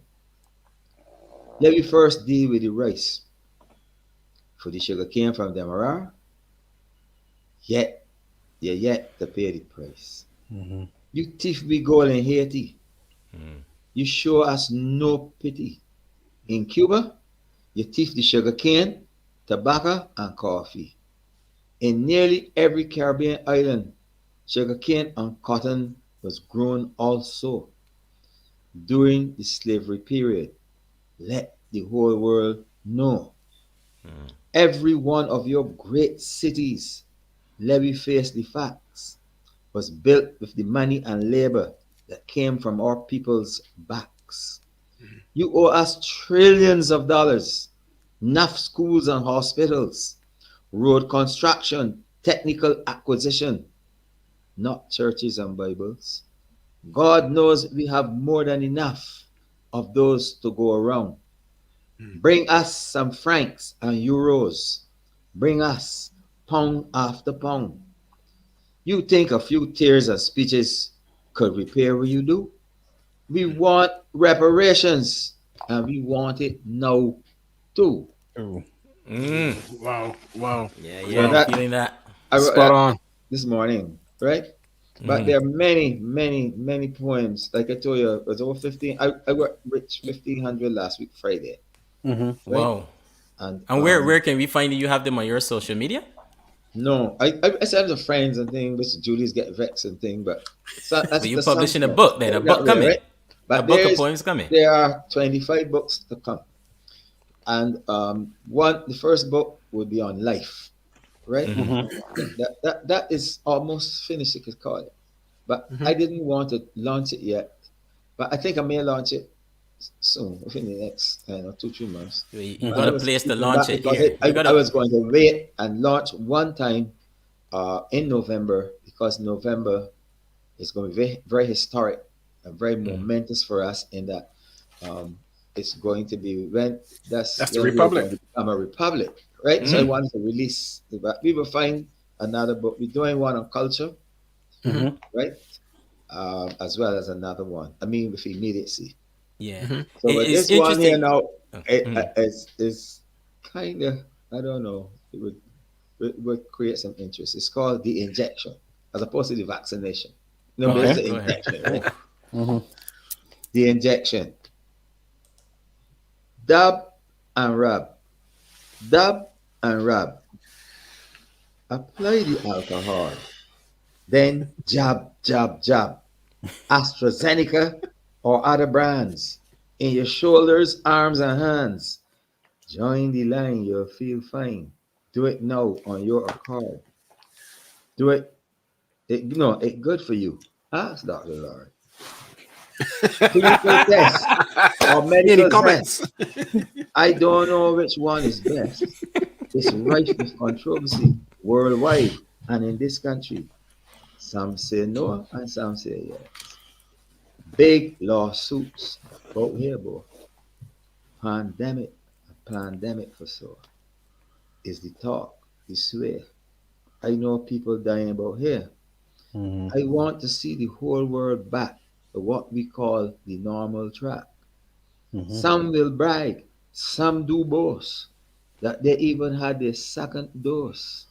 Some will say immediately, none of them can inject me. An interesting scenario did unfold. To all humans. God bless you. Wow. Wow. So, you see, Dr. Lord just asked on the screen how he get in there. That's my friend. Like I said, I love Dr. Lord. Good man. To show the contrast, the contrast. You got this one I wrote called Linguistics, right? Again, yesterday. I can give you time if you want, because all of my poems have the time that they were written in, not just the date, right? So that one was written yesterday from 103 to 142. So that took a little while. You write your so you have you write the start time and the end time. Yeah, you do it. I always just look at what time I start, make a little note, and then see what time I finish. So this one is linguistics. It's linguistics can be boring. Linguistics can be fun. Linguistics can put stereotypical individuals constantly on the run. Linguistics is scientific. It studies languages well. To those who love variety of language, it really rings a bell. The whole field of linguistics, with convenience and ease, can be readily divided into 3 dichotomies. Synchronic versus diachronic, theoretical versus applied, micro-linguistics versus macro-linguistics. On this I never lied. Synchronic, description of a language, describes the language at a given time. Expose the prose, good heaven knows, or if the language did go into a rhyme. A diachronic description, on the other hand, as sure can be, is about the structural changes and the language's history. Micro and macro describes the narrow and the wide. In the field of linguistics, you can tie it on either side. Since micro-linguistics and macro-linguistics have no established position, they are therefore equal partners. That is my opinion. Experts, quote unquote, may well challenge me, seeking to cut my tail. However, with deep analysis, it will be done to no avail. Many areas in macro-linguistics have been given terminological recognition. psycholinguistics, sociolinguistics, and others too many to mention. Among them, though, I have you know, are anthropological linguistics, anthropological linguistics, sorry, mathematical, computational, and of course, stylistics. Linguistics have a beginning. This is the message I send. But because it's a changing continuum, linguistics have no end. Wow. Feeling Profound. that. Profound. Well, thank you, Gabby. I mean, people in the comments always enjoying that as well. Okay. So you write songs pretty quickly, actually. So that and poetry, sorry, pretty quickly. Yeah. That's something I've noticed when Some reading. songs come really quickly. Jack, 10 minutes. Boots, 15, 20 minutes. Hit it, 10 minutes. The story hit it. It's simple. So Don, again, he came and I did Jack. And he said to me, you play right Jack, but I can't write Jill though. I said, what do you mean? You know, you got Jack and like Jack and Jill went up the hill. Right, if it's so good, write Jill then. So I said, all right, always making fun. I said, but that's a fantastic idea to write a Jill. So you have Jack and Jill. So he left my house. He was working at a place called Modern Living, which was opposite where our bar statue is now there in that square, right? Yeah. So remember, I living in Kennedy Drive at the time, and I wrote this thing. So I called his office. And Pat said, "But Gabby, he's down. I can see him downstairs now, parking the car. You want hold on or you want call?" I said, "I want hold on." She said, "But it's a business place, Gabby. Not people going through." I said, "My holding on." If you will let me. She said, "Okay." But he came up quickly. So he take up the phone. "Yeah, Gabby, what is the problem now?" I just left your house 7, 8, 9, 10 minutes ago. I said, "Because I called to let you know that I wrote Jill." "Gabby, that is impossible. I am on my way back down there." And Don drove back to Kennedy Drive. So he come through the door. "I don't have no time to waste. Let me see this foolishness you're talking about." I said, look at the paper, you know, the book. Look in it. He said, where? I said, "Look it there." I said, "Okay. The lyrics seem okay. The rhymes, this and that. Do you have any kind of melody at all? I said, "Yes, Don. Jill was playing cricket with me on a pasta one day. Gabby, I gone. I have one single thing to tell you, okay? You know how we have maniac?" I say, "Yeah." "Well, you are a composiac." Because you to be able to do what you just did there. My songs take me days. I have to scratch out this and put that line and this. And all the other people I know that write songs do exactly that. So there's no reason why you should not be called a composiac. And man, I gone from about here, man. But look, guys, 3 hours, 17 minutes or so now. So, and we know we could do a part 2 and still carry on. But one thing, but even as we start to bring it home, they say, you know, sometimes a king is not recognized in his own home, so to speak. But it's always interesting to hear what other legends say about other legends. And we had a conversation with David Rudder. If you guys haven't watched it yet, David Rudder was our first inductee into our Legends in the Living Room. And here's what he said, Gabby. Okay. I don't want to get you in trouble in Trinidad, right? So I'm not going to ask you your top 5 in Trinidad. But if you were to think about over the years, your top 5 calypsonians across the region, who would it be? Gabby? Oh, yeah. This, you got Plastic bag? Oh, okay. Gee. We got 2. Swallow? Swallow's good, yeah. Short shirt? Short shirt, yeah. John King. Johnny Boy get in. This is Johnny Boy years or John King years? John King get it. Mr. Minister. You know he's a politician now. He going over to the dark side.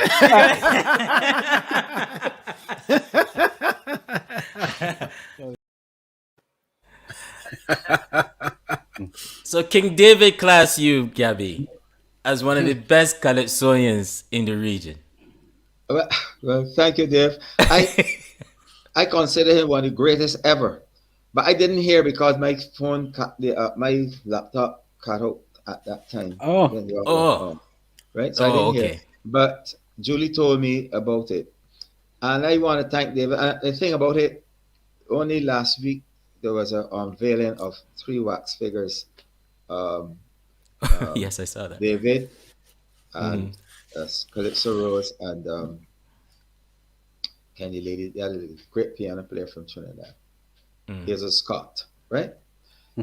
Because of time, I did not get a chance to speak about David. I spoke about Rose and about Hazel Scott. But let me tell you something. David Rudder is electric on stage. And David Rudder is the biggest piece of humor you could get backstage. He would be very quiet, very, very quiet. He always very quiet and by himself. But you go and talk to David, David gonna make you laugh before you leave that room. For sure, sure. Right? Very humorous and very witty and very intelligent. Yeah. And you know, it's always a pleasure to do shows with him because you're not gonna get no quarreling, you ain't get no drinking. There are 2 entertainers, 3. One died. This is Arrow, Gypsy, and David Rudder. I have never seen them taking alcohol or any other kind of drugs or any kind of stimulant to go on stage. They would just sit down quiet. And there goes, they call David's name, and you're looking at 2 hours of power, of brilliance, you know, because he is that good. And his subjects, like when he dealt with things like Haiti, I did a Haiti song that one competition with that. But we get songs like Bahia Girl, right? And you get with the Amen, right? You got to listen. It's not about the hearing, it's about listening. And hear how David's words are structured, right? I mean, he did Rally Around the West Indies and so on. You got to listen deep to understand where David is coming from. He's not coming from any superficial position, you know. No. He's coming from deep, from depth. He understands the African. He understands our history. He understands what struggle we've been through, right? And so he exhibits that in his lyrics and his delivery. And when he gets on stage, I don't care if it's a young child, 6, 7 years old, or a man or a woman, 90 years old. David is going to reach you. He will, not he may reach you, he will reach you. With power, with spirituality, with performance, with voice, right? And honesty and soul. That's where he comes from. Every single performance. Absolutely. Absolutely right. Well, look, shall we bring it home, guys? Well, I think we got to ask Gabby his top 5, huh? Yeah. Oh, okay. That's true. I don't want to get you in trouble in Barbados. Top 5 in the region. I will have to divide mine in regions or in islands. Okay. In Trinidad, I will put David in my top 5, definitely. Sparrow and Lion and Tiller, right? And Kitchener. And if there was a 6, I gotta say Lord Melody, right? Because they bring to life our lives, you know, in a very concise manner. The things that David and Sparrow and Kitchener them can say in a short time. It really hard for me to cover 5. Because you got Stalin, right? He's a storyteller, a historian, right? You got to understand the depth.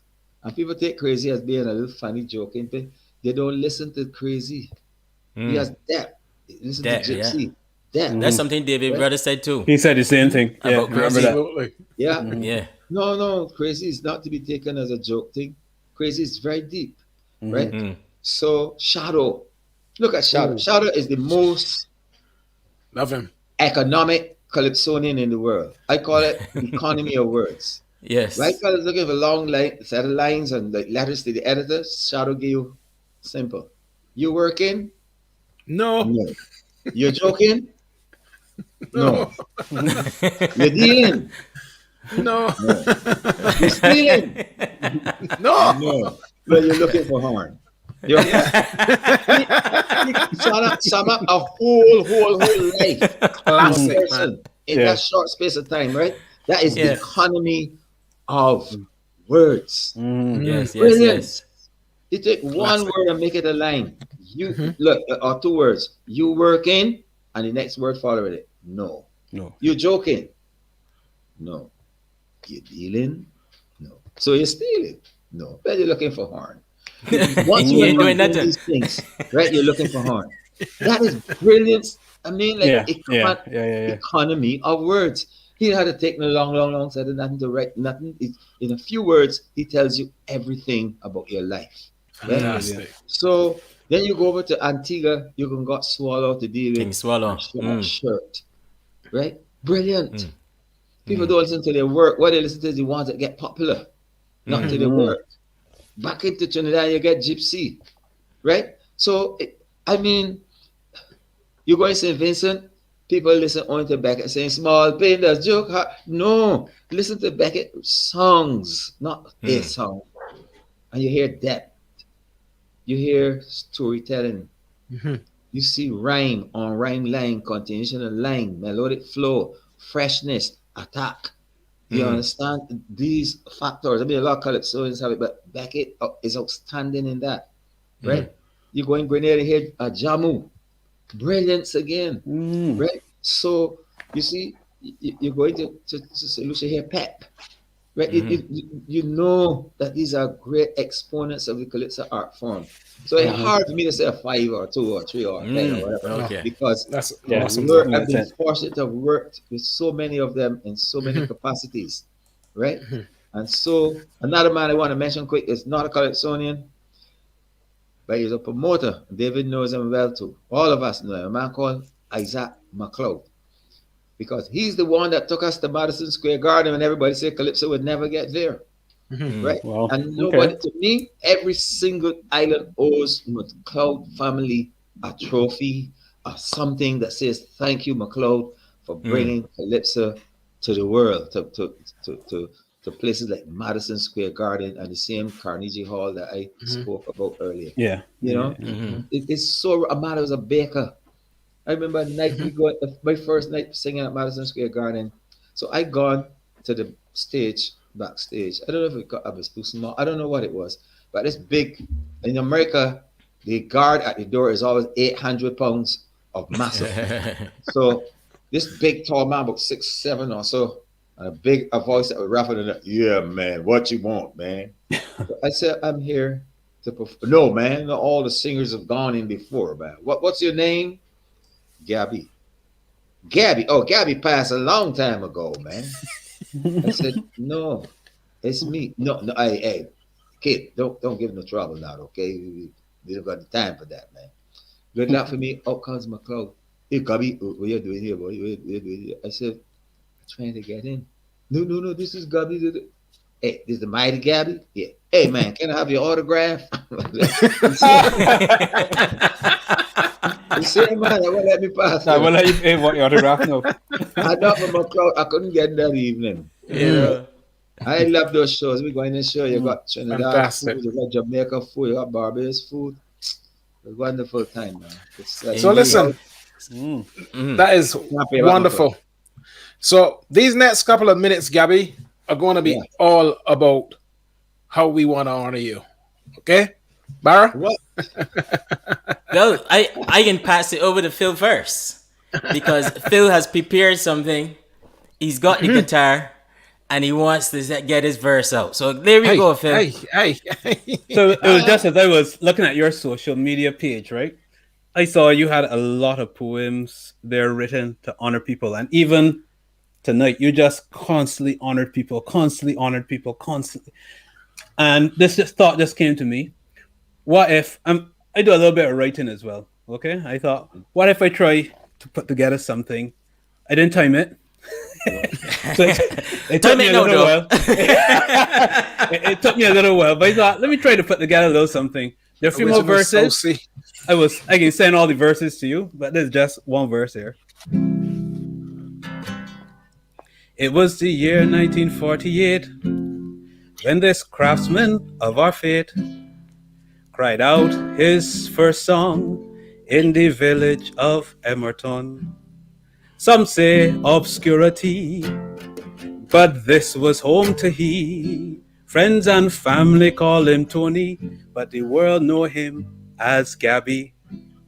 His accomplishments are many, that's why we call him mighty Dr. Anthony Garvey Carter. But title does not matter.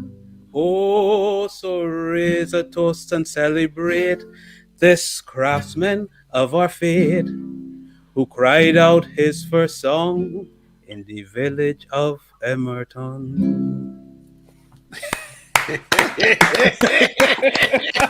Boss. That is for you. Thank you. Boss. Well, Philip, that was really great. You said I was born back in 48. Mm-hmm. You really said that with accuracy when it came to me, the mighty Gabby. Mm-hmm. Well, my good friend, before you go long, let me honor you with this song. All right. And sing from the bottom of my heart, this is true.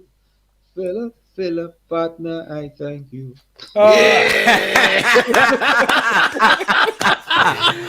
Yes. Yes. Wow. Yes. Wow. Look,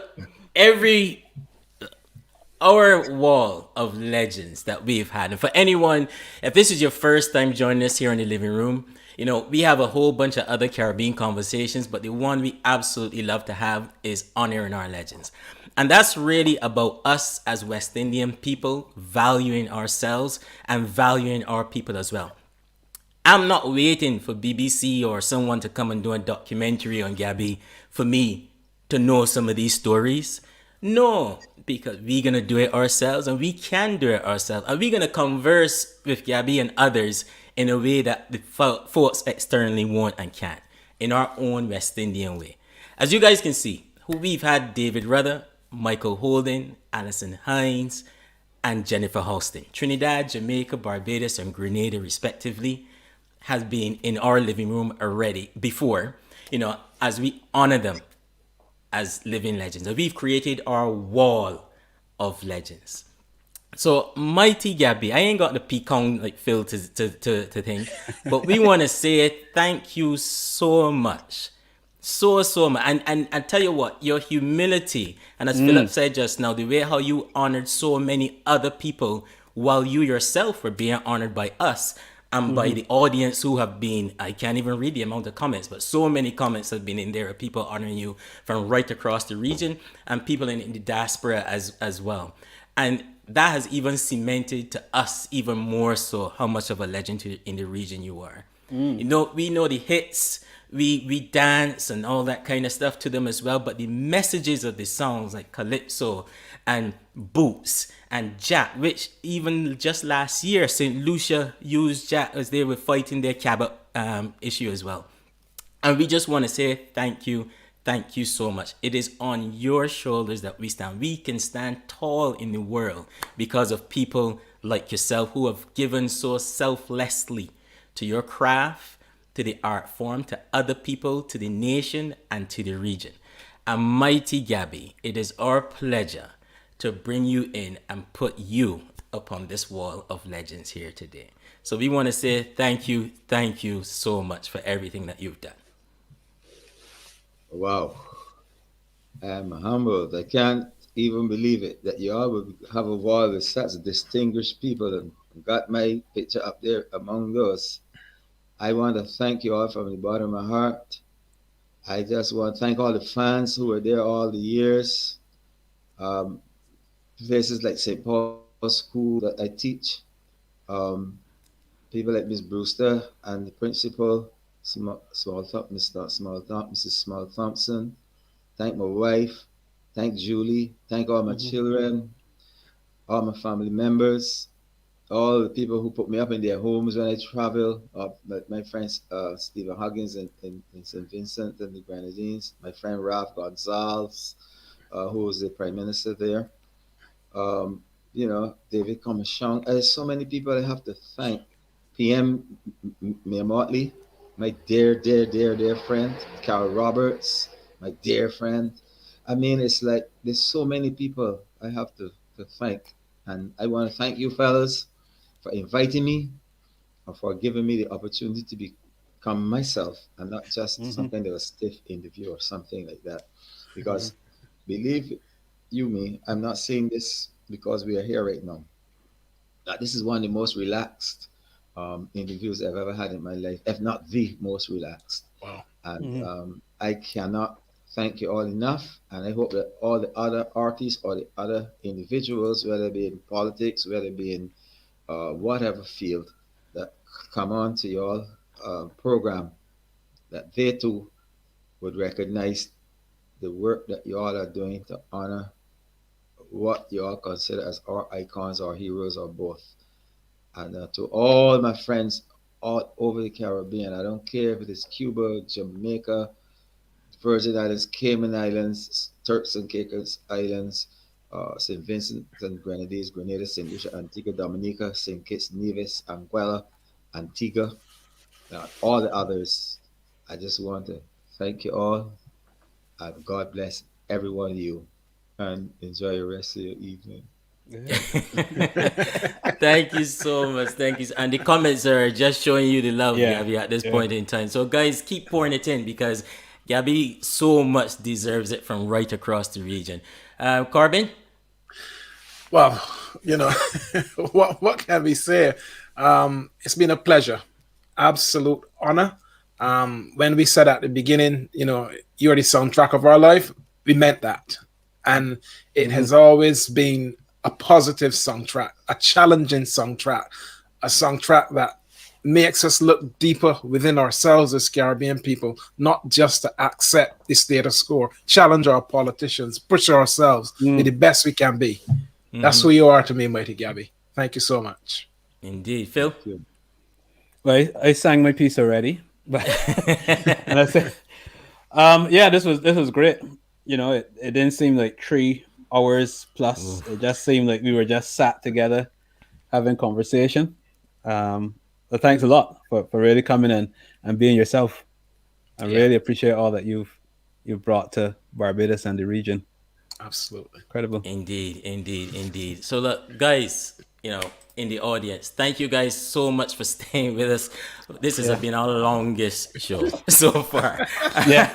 And Gabby, you'll be happy to know that everyone in the audience are telling us why we're stopping. We should just go to the end of the hour. The top of the hour. Everyone is saying we should just go. I know they'll be bored. No. Listen, our audience retention has not dipped since it got to the top. People are just engrossed, and this is people from right across the region. I see Trinidad, I see St. Vincent, Antigua, and all kinds of people in there as well. Just listening to you and just really appreciating you, and that's really what we wanted to do. Is to really just show our appreciation of you. Now, one person asked just now, can you get Gabby to sing Emerton in Acappella? Wow. So I just thought I would ask. I'll try. You tell me to forget that my grandmother was born right there, so all right, I say I shall go.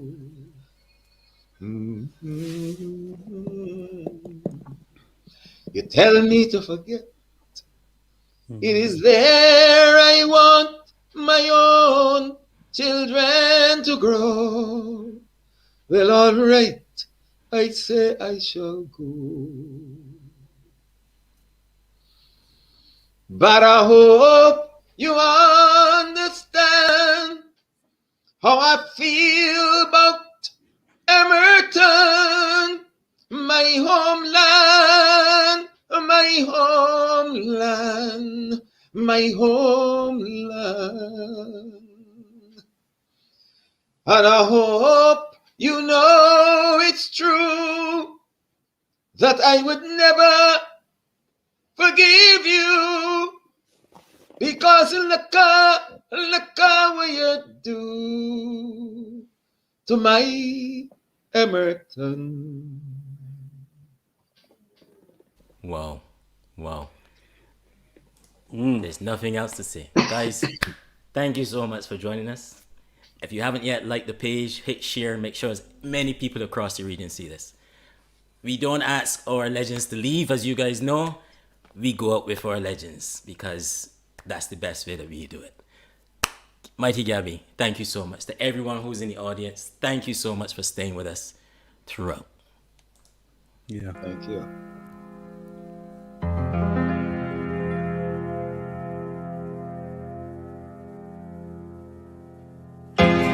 You tell me to forget that my grandmother was born right there, so alright, I say I shall go.